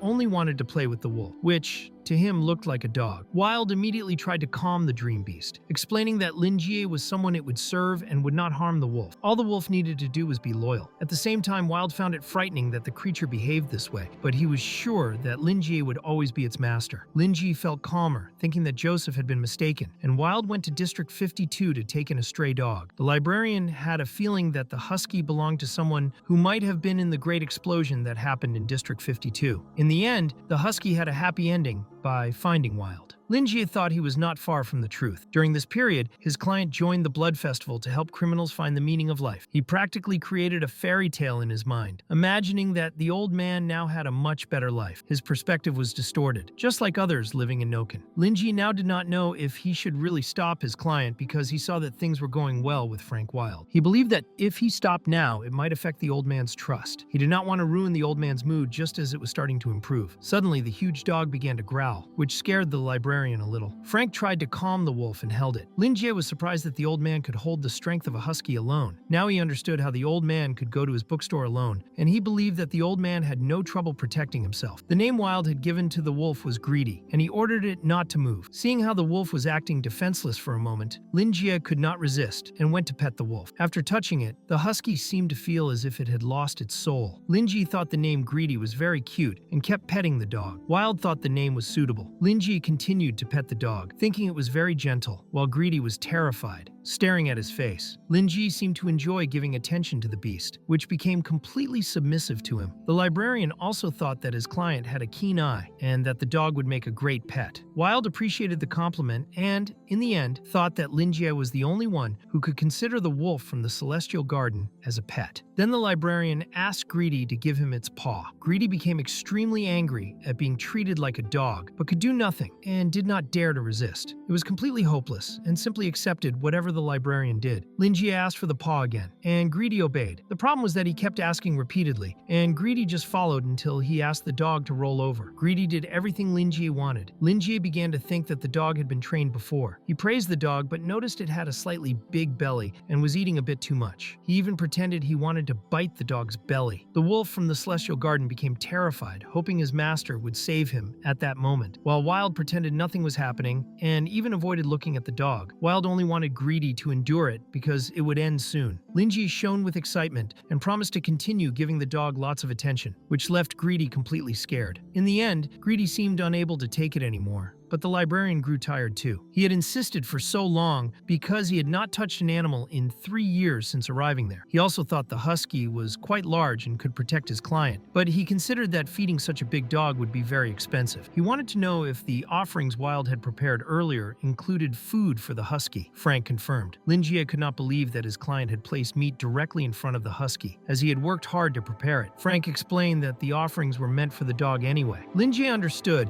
and realized that Wild had researched husky habits before deciding to take in the dog. This was good because he had worried that the old man might not get along with the dog. In the end, he returned to what mattered, the Blood Festival organization, clarifying to the old man that it was not a normal organization and that he had only seen parts of it. Since Wild insisted on going, Lingi thought it best to take Greedy along. The librarian also thought it was wise to contact Joseph for help, as he and his disciple were investigating the Blood Festival. Wild was momentarily shocked. Lingi noticed that his client was reluctant to contact Joseph and decided to give more advice. He remembered that Wild had said he received invitations from a group of nobodies who played every day. He believed that the people in the Blood Festival organization were idle during their free time. However, Joseph had clarified to the librarian that the organization was criminal and very dangerous. He remembered clearly the call he had with Claude and heard about a real war there. This made Lingi believe that the organization's recruitment was well disguised. As for his client being invited, he thought it was because Frank was a linguist. They needed a professional to decipher or translate something. He did not see a big problem with this, but he knew that caution was always necessary. At this point, the dog trembled a lot, and the atmosphere was pure drama between it and its master. Wild said he understood and thanked the librarian for the reminder, promising to be careful. careful. He knew that things would become dangerous, at least more than they already were, since he had just joined the organization and already had a shadow assassin coming after him. He speculated that the shadow assassin might have been sent because he had attracted Helix to his sacrifice ritual. He had also made the White Wolves and the Red Cult fight each other, which caused the person responsible for the Mirror Egg to think things were not going his way, so he sent a shadow assassin after Wild. Another reason could be that the Blood Festival discovered that he joined them with a different purpose in mind and preferred to get rid of him immediately. Wild thought both assumptions were not contradictory. He thought that perhaps the Blood Festival was controlling everything from the shadows. Since the Rain Egg incident, the Blood Festival organization was active again, and this was one of the pieces of evidence. Even so, it was still mere speculation. Lingi had spoken about it, showing that the old man's speculation was not wrong, and the librarian constantly reminded himself that he should be cautious in everything he did. He realized that his enemy was much stronger than he had expected, and that attempts to kill him could happen again. So he had to be well prepared. Now he knew that Joseph was investigating the Blood Festival, which meant that the Tower of the Secret Instrument was paying close attention to the festival. He could make good use of this, and fully understood what the librarian wanted to convey to him. Frank Wilde thought that Lingi was advising him to take advantage of everything. Once he caused chaos in the Blood Festival and his clients fell into disorder, he could spread news to people in the Tower of the Secret Instrument, so they would handle it. Then they would fight each other, and Wilde could take advantage of the situation, even discovering who was behind everything. He thought that the librarian had relentless wisdom to have such a cruel plan and shivered just thinking about it. His admiration only grew as he realized that the librarian had seen through his plans. The hatred between him and Joseph was deep-rooted, and at some point they would meet, but he wanted to use Joseph in some way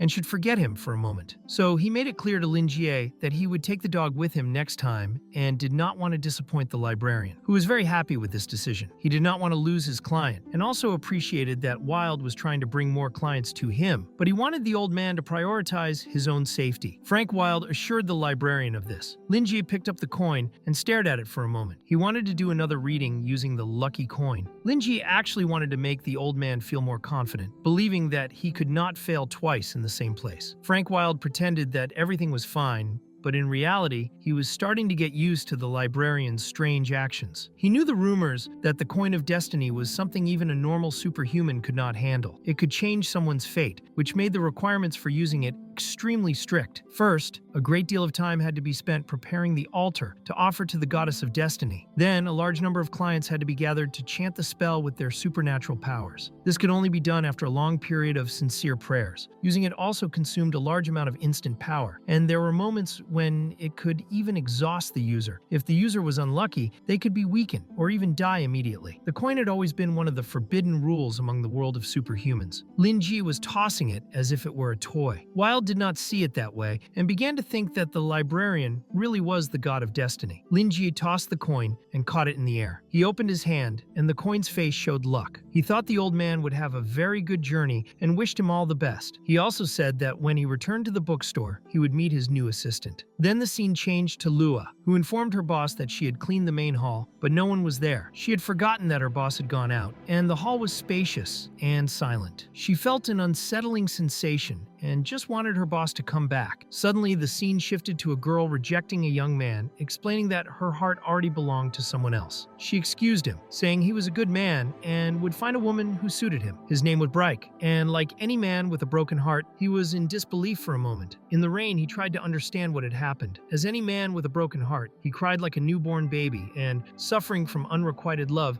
decided to go to a bar the next night. The problem was that there were couples in love at the bar. He got really drunk and tried to vent all his anger at the fact that the couples were bothering him. The big issue was that he went to the bar on Valentine's Day, so he kept ordering more and more drinks. It was the place where he could drown his sorrows, because even his workplace now caused him harm. The girl who had rejected him was named Mary, and he needed money, so he decided to work extra time to help forget his unrequited love. Then he remembered his work and saw Caroline with Claude, who was tired, but managed to finish the documents his mentor had sent him at the last minute. Caroline was willing to massage his shoulders to relieve his fatigue, but he did not want to bother her. However, she wanted a fair exchange. When she felt tired, he could massage her shoulders in return. Claude felt completely under her control and eventually agreed. She massaged him and realized she was very good at it, and he did not disagree. Caroline gradually discovered Claude's weak points, like his collarbone, and explained that she was anxious for her presentation the next day, where he promised to do his best. Bright could not believe that even Claude had managed to get someone, and it was the #1 and beauty of the tower. He preferred to forget about that. Mary had already taken his heart, and all he could do was drink to warm what remained. He thought he would never fall in love with anyone else for the rest of his life. But suddenly, he saw the blonde waitress at that bar passing by, and immediately felt captivated by her because she was very beautiful and smelled nice. Another waitress quickly brought him another mug of drink, and he was grateful, but he wanted to be introduced to the beautiful waitress because he had never seen her before. The bar owner told Bryke that the girl's name was Sifi Rose and that she was there to help him for a few days. He did not know many personal details about her and did not want to ask, but he liked her personality because she could handle the customers very easily. He even considered hiring her full-time if she wanted. Bryke thought her name was very beautiful and decided it would be better to introduce himself. But as he was about to talk to Rose, a loud explosion occurred in the bar. No one understood what was happening. A huge man appeared, and Bryke felt relieved at being away from the Central Police. But the man was holding an elderly woman hostage. He wanted no one to move and demanded all the money or valuable things they had, threatening everyone's lives. The customers realized it was a robbery, and chaos quickly spread through the place. Bryke could not believe he was in the bar when something like this was happening. He believed that the man would not hesitate to use his skills in front of ordinary people, and the regular police could do nothing against him. The worst part was that Bryke was an administrative worker at the secret instrument tower and had no combat experience. He thought he should contact his colleagues. Suddenly, the man looked at Rose and Bryke. The waitress seemed like a treasure, and the poor girl was terrified. Bryke saw that the robber had his eyes on Rose and felt he needed to take a risk. Quickly, he drank a glass in one go to gain courage and told the big man to stay still. He basically challenged the robber to come to him if he had the courage, making it clear that while he was there, the robber would not touch a single hair on her head. However, he was quickly hit in the face and fell to the ground. Rose called Bryke by his name, and the robber became very angry because Bryke seemed like a parrot in his ear. Another waitress asked everyone to seek help because Bryke was bleeding, but he was not seriously injured. He was mainly worried that the robber might do something to Rose. The large man started moving closer to Rose, and Bryke wanted to understand how Rose knew his name. Rose asked the robber to stop hurting innocent people and to release the elderly woman, promising to do what he wanted. She did not care if she died there if he refused to listen. The robber agreed and let the elderly woman go. He grabbed Rose by the arm and thought it was lucky to meet someone like her on Valentine's Day and wanted to take a closer look. He had never seen a woman as beautiful as her until Rose suddenly grabbed his hand forcefully and angrily. She saw that he had advanced too far and she thought he might entertain her. With a very determined and almost psychopathic demeanor, she wanted to see if he would enjoy himself. Suddenly, she kicked him in the face hard, wanting the robber to go to hell. She quickly took the communicator and reported that she had taken down the target. She then removed the wig and explained that the Central Police were conducting an operation, asking everyone not to panic. In the end, it was not Rose, but Claude disguised as a waitress. He informed everyone that he was a first-grade inspector of the Central Police and assured that the Central Police would cover all losses caused by the operation.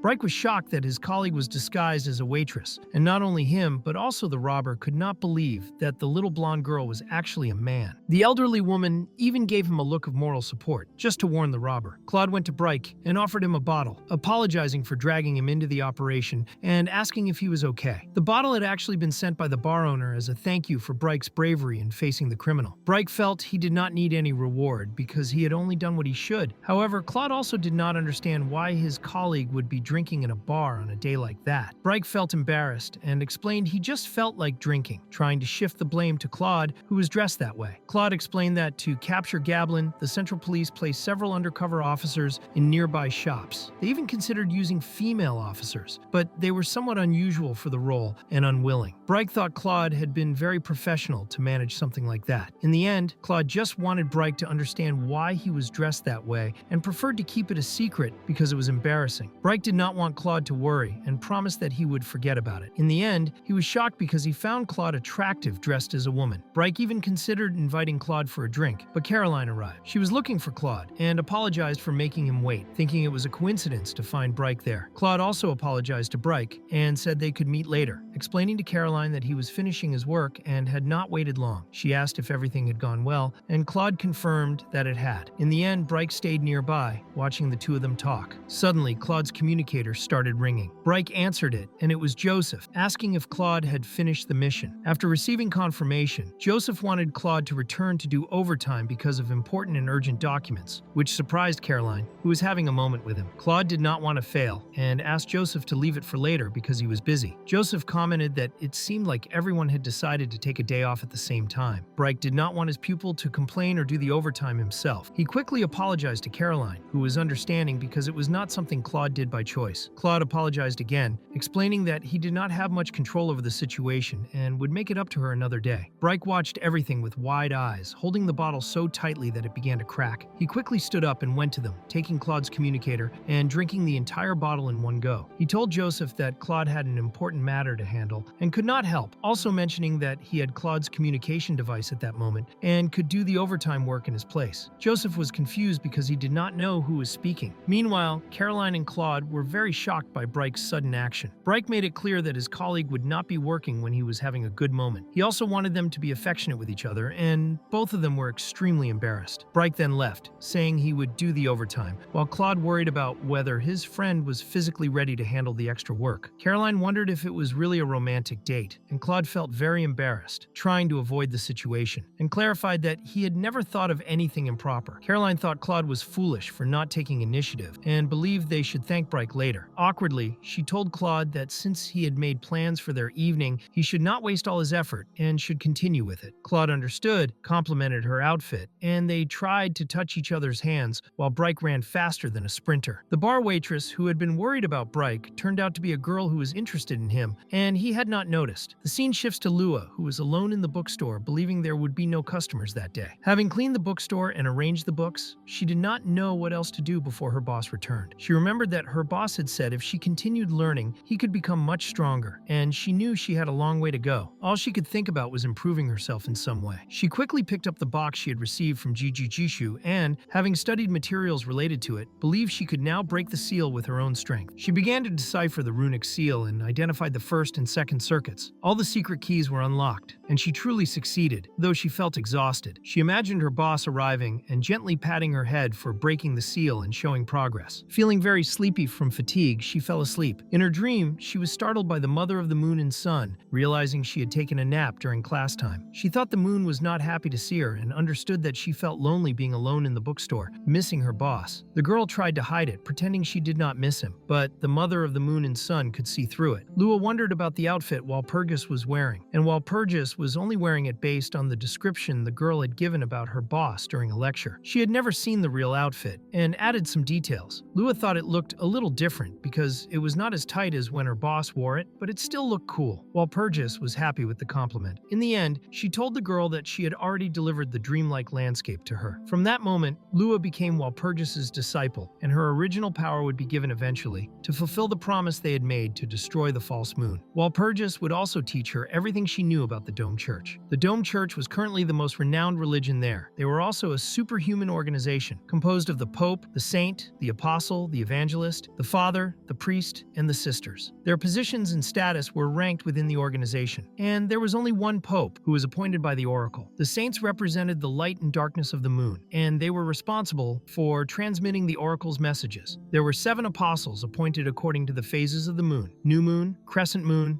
gibbous moon, full moon, waxing crescent, waning, and Cheshire. Each phase had its own advantages and powers. The task of wandering the world was given to the evangelist, who spread the beliefs of the Dome Church. Walpurgis explained that the work was not very different from that of a priest. In the end, Walpurgis asked the girl if she knew why an evangelist had a higher status than the father within the church. Lua explained that it was because they were superhumans with amplified combat powers, while the father specialized in healing abilities. Walpurgis then patted her head, happy that she answered correctly. She thought the girl was very intelligent, and if she continued like this, she would make her boss very proud. Lua never forgot what her boss said and felt happy about it. Walpurgis saw that the girl became very happy with just a compliment and thought she was very cute. In the end, the church prioritized combat over children, and the superiors considered the fathers as only subproducts who had lost part of their function, which is why they were sent to spread religion among the common people. Since the priests and sisters were weaker superhumans, they could have the numbers, but they were mostly ignored or neglected by the superiors. Most of these people were the purest and most innocent. Walpurgis clarified clarified that these were the people they should try to recruit in the future. The scene then shifts to a sister using holy water to stop evil from invading nearby villages. The children were very happy, and the sister only wanted to help those who had lost their way. The joy of those children was enough for the sisters. They encouraged the children to become fathers of the church in the future to help the needy. The sister was also a little affectionate with a boy because she thought he had very ambitious goals for his age. She patted him and asked him not to forget the feelings he had at that moment. The boy was very embarrassed because she was very close to him and felt soft, like a pillow. She asked him to always keep his heart full of the desire to do good deeds, and if he ever felt lost, he should pray to the moon, and she would guide him. Then, the blue-haired sister named Marie left with her fellow sisters. One of them reminded her that Marie had a boyfriend named Branko, and Marie was extremely embarrassed, not understanding why they were bringing this up. In the end, the sisters felt a little jealous of Marie's popularity and began recalling her flaws. She got so angry that she punched the sister who was talking too much. Even so, the conversation eventually changed topic. The girl who was punched thought she should recommend Father Vincent because he did good work. She also thought he was very handsome, especially his eyes, which looked like the sky and calmed anyone who looked directly at him. However, Marie was fed up with the conversation and tried to remind the sisters that Vincent could still appear young, but he was already in his 40s, so they should focus on their work. The girls were very scared because Vincent was right in front of them and accidentally bumped into Marie. She picked up what he had dropped and was very startled by his appearance. Vincent was not feeling well and apologized to Marie, explaining that he was a little lost in thought and still had other matters to handle later. He apologized again and left alone. They did not understand why he seemed so exhausted. They had never seen him like that. Marie thought that his divine will had been consumed by something evil that shook his heart and beliefs. She felt a bad premonition after seeing him and feared that something important might happen to the church in the near future. The scene then shifts. Vincent had gone to confess his sins to the apostle. He was on the stairs, having left the 7th District Church a few days ago, and was back asking for forgiveness for his sins. Even when he came there, nothing was happening. He knew there could only be believers of the moon inside the church, and any abnormalities had to be rejected and destroyed. Still, nothing happened with the Sacred Sun Bible, leaving him with confused feelings. He used to be proud when looking at the church and also respectful, but now he was there with more questions in his heart. He could only trust the path shown to him by the bookstore owner. He entered the church, and both the people guiding him and Vincent himself had their eyes covered. The warmth he felt was like moonlight shining on him. He felt unable to look at the moon and kept his blindfold for that reason. He had many doubts now. The followers respected their gods, but could not look at their god, which felt strange to Vincent. They believed in the moon, called it, but still could not see it, and he did not know if they were truly worshipping the real moon. Then, he sensed something that put him on high alert. The book began to burn. It was happening again, and Vincent felt that he needed to calm himself. He asked the person assigned to guide him to the apostle whether they should not be going to the confessional because it seemed they were heading toward the prayer room. The guide noticed that it was the first time this priest had asked to confess directly to an apostle, and explained that within the church, the confessional was a place meant for common people. Only respected priests were allowed to access places that commoners were not permitted to enter. Vincent looked worried, and the guide tried to reassure him, explaining that confessing sins directly to superiors was more common than he thought. He showed Vincent where he needed to go and explained that all he had to do was report everything honestly. The priest then entered the room, and there stood the apostle Vanessa. Vincent felt a warm and peaceful presence in his heart. Believing it to be the effect of Vanessa's authority, he asked her to bless him and stated that he wished to confess his sins. Vanessa asked what his sins were and told him not to worry, explaining that what mattered was that he was aware of his mistakes and wished to correct them. She said that the moon would tolerate and forgive him, bringing peace and silence, and that all his sins would be forgiven. This speech felt very familiar to Vincent because he had used the same words many times with believers, and now he was hearing them directed at himself. It made him feel something strange, but he believed this was not the moment to dwell on that feeling. He needed to suppress those emotions and focus on his confession. Just as the bookstore owner had told him, he should not show any sign of hesitation. He needed to report all abnormalities to avoid suspicion. All he had to do was follow the script, so he explained to Vanessa that he had been feeling very uncomfortable lately, though he did not fully understand why. Vincent said that he was often frustrated and unable to calm down to meditate. His body would start trembling, he had difficulty breathing, and he had also been hearing things recently. Vanessa quickly tried to stop him,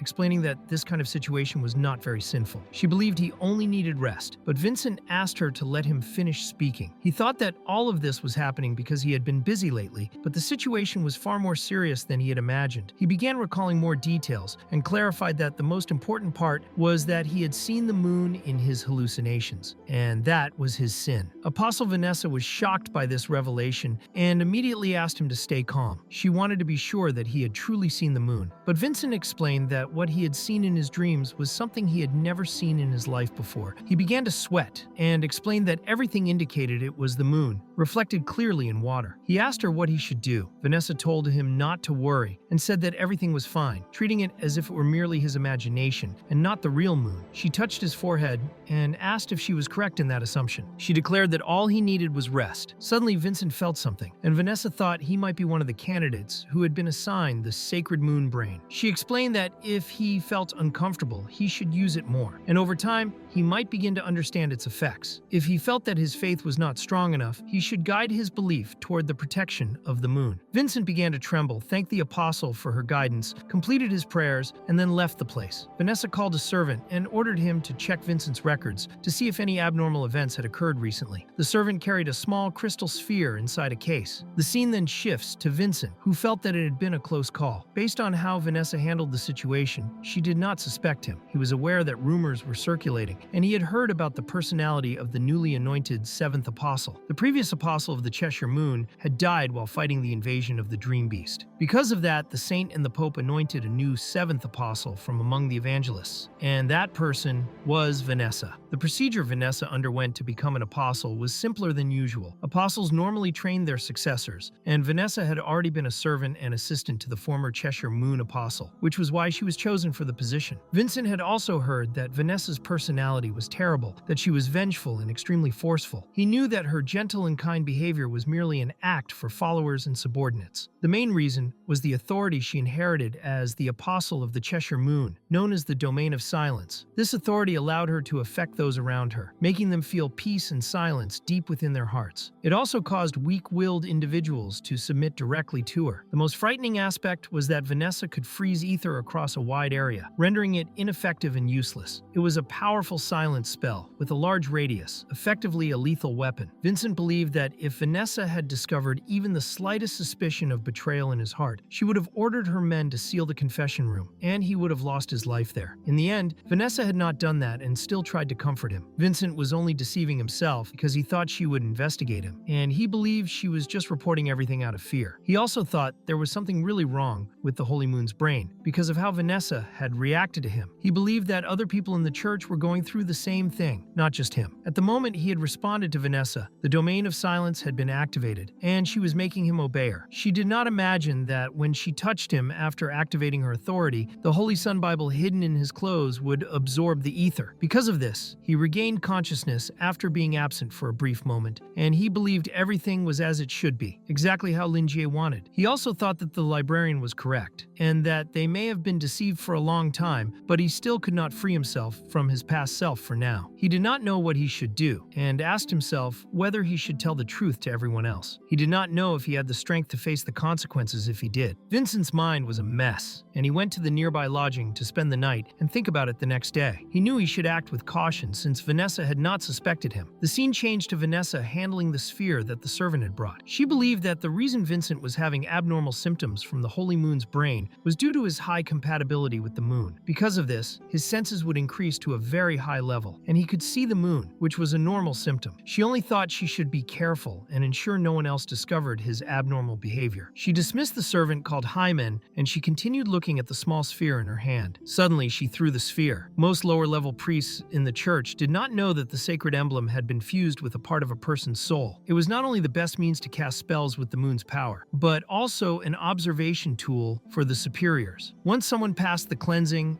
and held the sacred emblem, they would be included as an observation target, and every movement they made would be watched by the superiors. The church preserved the wax used to mold the sacred emblem, and because the material had unique properties, it could maintain a mysterious connection with the emblem. She could burn the wax and observe the past that the target had experienced from the perspective of the sacred emblem. Since Vincent was the real mystery for her, she would observe his movements much more strictly. Quickly, she wanted to see what he had experienced in the past. She activated the observation, and it felt like she was in a deep void, seeing Vincent's past. She saw him reciting scriptures for his followers, and since there was nothing abnormal there, she decided to go further. She saw him talking with other worshippers and participating in her coronation ceremony. She also saw him accepting tasks to remove evil and meeting with other priests. These were just visions of Vincent's daily life, and she saw no abnormalities until she saw the last request Vincent had accepted, which was from Colin, who believed Lingi was an evil spirit and asked Vincent to perform an exorcism on him. Vanessa saw the bookstore from the outside, and it appeared normal and old. She began to think she was overthinking, believing that maybe Vincent had consumed a lot of the Holy Moon's brain, and the effects were much stronger on him, causing something like this to happen. She thought that if she asked him to consume more a few more times, it might balance the effect after a long period. Then she saw a blurry image after entering the bookstore and was very scared by what she saw. She believed there was no way to confuse herself about the person sitting behind the reception desk. She saw Lingi with a completely terrifying appearance. She wanted to understand exactly what she was seeing. She thought Lingi was not human, as he appeared like an unknown dark shadow with a human silhouette. Vanessa was very frightened, seeing the whole scene and trying to understand what was happening. She saw Vincent suddenly talking to that dark shadow, and to Vanessa, he seemed to be enjoying himself, and maybe did not realize how abnormal the situation was. This was impossible because he had become a priest and should have suspected something. Vanessa started trembling and believed the shadow with a human silhouette was giving some kind of warning. With Vincent screaming in her vision, she also felt affected. She saw that the bookstore seemed normal on the outside, but was actually a terrifying demon nest. This was very frightening for her. She believed that the priest obviously felt the presence of these demonic beings, which is why he could not hold back the scream. But Vanessa believed that up until that moment, Vincent had not realized what kind of creature he was facing, referring to the shadow with a human silhouette. She began to bleed and thought that this was not good because she would die if she continued watching. She needed to fight it and believed it was some kind of illusion spell. She trembled violently and quickly activated her authority. It was as if many creatures were surrounding her. Vanessa soon became desperate and confused, with several tentacles moving toward her. She started being completely enveloped by the tentacles and trembled violently. While seeing Lingi's silhouette approaching Vincent, her desperation became increasingly evident. She could not breathe and was suffocating, unable even to call for help. Then Lingi began to approach her, and she begged for him not to come closer. As he approached in her vision, there was an endless void as deep as an abyss, making her twist and writhe without stopping. Just like the galaxies in the universe, the chaos twisted as if it could expand at any moment, with no form pouring from that human silhouette. She trembled violently and tried to break free. She wanted to understand what on earth it was. She tried to fool herself into thinking that everything she was seeing was nothing, and that the moon was protecting her, because otherwise she would have already gone insane or lost consciousness. She also saw that Vincent, even feeling fear, could converse with that shadow normally. She wanted to understand how Vincent had such strong mental control. She had no idea what they were talking about. It was as if an unknown force was distorting their conversation, so she could not understand. But she was sure that the priest had obtained some kind of information and became agitated. She saw the shadow with a human silhouette give a book to Vincent, and she could not understand it because the book made her feel a desire she had never felt before. She wanted to see the title of the book, and suddenly she returned to reality, falling to the ground with her hands. She trembled violently and saw that her authority had been activated, so she began to vomit. She was shocked by what she had just seen. She felt that a filthy existence was contaminating her mind and consciousness. Everything she had seen was repeating in her mind, trying to make her lose her pure faith. She wanted to know if the shadow with a human silhouette was a nightmare beast, an ancient demon, or perhaps some kind of god demon from another realm. She wanted to try to stop recalling those memories. She reminded herself that she should follow the pure moon with all her honesty and wanted to ask forgiveness from the moon, wanting to end all the pain and suffering she had felt, seeking peace and tranquility in her soul. She realized that her heart had finally calmed. She believed that Vincent must have noticed something and was sent there to test her. She thought he still had the book and felt a small desire for it, which made Vanessa uncomfortable. She needed to do something about this, so she asked the moon spirit to go and ask Hyman to see her. The scene then shifted to Vanessa sitting on her throne, with Hyman bowing to hear the apostle's order. Vanessa suspected that Vincent had betrayed his faith in the moon, being enchanted by an abnormal existence, or even the presence of a god demon, and had become a minion. Obviously, the church could not tolerate a filthy traitor among them. She wanted Hyman to get rid of Vincent for her, and she also asked him to bring the book that Vincent had. She also asked him not to disappoint her, and quickly removed her blindfold, making it clear that he should leave no trace and commit no mistakes. Hyman was surprised, and she clarified that when he completed the task, she would definitely reward him. Immediately, Hyman began to cry,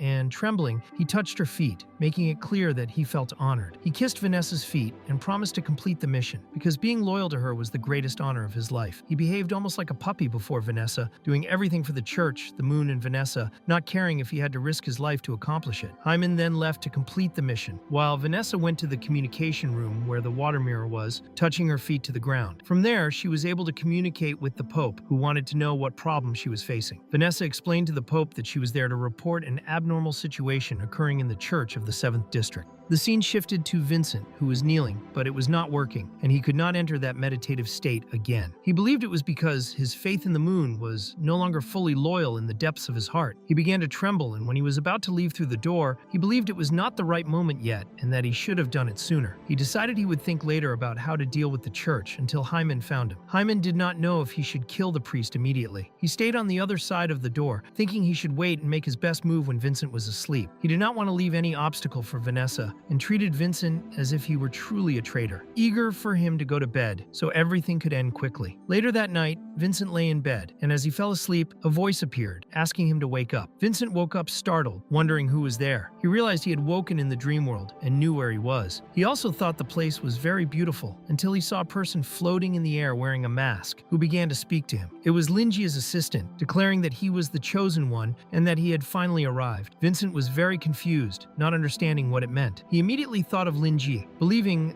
that if he had been chosen for something, it might be because of the Holy Sun Bible he had received from the librarian. He was uncertain about everything and felt that the young woman in front of him had just learned what to say, speaking in a rigid way. He also felt a familiar sensation coming from her and believed he had seen her somewhere before. Then he quickly remembered seeing her in the bookstore. At the same time, he was shocked to see her forming a miniature sun in her hands, showing an extreme contrast between the moon and the sun. The sun was basically infinite energy, radiating vitality, while the moon emitted peace and calmed the soul. He saw that both had their own energy and emitted a sense of infinitely growing power. For Vincent, it was completely different from the divine power of the moon that he knew. It would have been better if he had nothing to compare it to, but now that he did, he felt as if the divine power of the moon in his body was emitting a cold, damp sensation, like a moldy place. He wanted to know exactly who she was. He wondered if this was the girl's dreamscape, but the moon clarified that he did not need to know her name for now. She explained that this was her territory and that he had been summoned to this place because they had a mutual enemy. Regarding her identity, she made it clear that he would feel the answer in his heart. Vincent was soon surprised and believed that the only possibility was the moon outside. There were two moons, one in front of him and the other followed by the church. One of them was real and the other fake. To recover the authority of being genuine, it would be necessary to expose the disguise of the false one. He believed he might be seeing the true moon goddess in front of him. He was shocked because it was not just the sun and the moon, but the entire night sky seemed under her control. He did not expect the myth of the origin to be real, but he thought he should not care about that and focus only on the sun. With trembling hands, he approached the sun and could not believe what he was seeing. There was a strong desire in his heart, something he could not suppress with his consciousness. He wanted to take the sun for himself. Leah explained that the reason she had summoned him there was to give him the sun, and that it was the sun's core. With it, he would be able to wield the sun's power, and the core would help him become a new sun in the end. She warned him that there was no turning back. Vincent could barely control himself with the core in his hands, as if some form of power was guiding his body. He could not resist and only wanted to grab the sun in his hands. He made it clear to the girl that he would remember this and thanked her, calling her Walpurgis. The moon was very confused at that moment. Vincent then broke the sun's core with his hands and immediately felt a surge of energy. At that moment, he transformed into the true sun, emitting endless heat and light. Hyman was inside his room, thinking it was his moment to act, and quickly grabbed a knife. He was very happy to do something for Vanessa and the church, but when he tried to make Vincent say goodbye to his life, the sun's energy simply would not let the knife pass. A strong glow appeared, and when Hyman tried to attack, he could not understand what was happening. Suddenly, the divine power of the moon ignited, and Hyman burned until he became a skeleton almost instantly. Before dying, he only wished that Vanessa could forgive him. Vanessa, sitting on her throne, felt that Hyman had died and was surprised. A servant then arrived, blindfolded, and informed Vanessa that Hyman's vitality had disappeared. She believed that Vincent was hiding some kind of power, and thought that Hyman was useless for dying over the target. She would need to find another servant. The servant in front of her was called Jessica, and Vanessa believed that Jessica was perfectly suited to take on this role. Then Vanessa summoned Jessica as her new servant. Jessica felt that this was very sudden, and believed she was not capable of taking on such an important role. Vanessa immediately wanted to know if the girl was unwilling. As Jessica was overwhelmed by Vanessa's authority, she made it clear that it would be an honor. She quickly knelt down, stating that she was willing to die for Vanessa and serve her for the rest of her life. She approached Vanessa, touched her feet, and made it clear that Vanessa could do whatever she wanted with her, even step on her. Vanessa became thoughtful because she did not imagine that Vincent could be capable of killing Hyman. She believed that Hyman must have made a mistake during the process. She then ordered Jessica to inform everyone to search for the traitor who killed her servant and eliminate him immediately. The scene shifted to Vincent opening his eyes. He was very frightened by the dream and felt extreme heat. Then he saw a burning body beside him and became terrified. He had no idea what had happened until he saw Hyman's name on the knife and remembered the servant of the Apostle of the Cheshire Moon. This shocked him deeply. Soon people began screaming outside, calling for help and believing that an enemy attack had caused the fire. Everyone started working to put out the fire. Some tried to extinguish the flames, while others tried to find who was responsible for starting it. Vincent trembled intensely from the situation. He had no idea what he could do and tried to piece everything together. He felt that he had been a forced victim dragged into a church conspiracy. Right after he tested his superiors by reporting the abnormal symptoms he was experiencing, a fire broke out where he lived,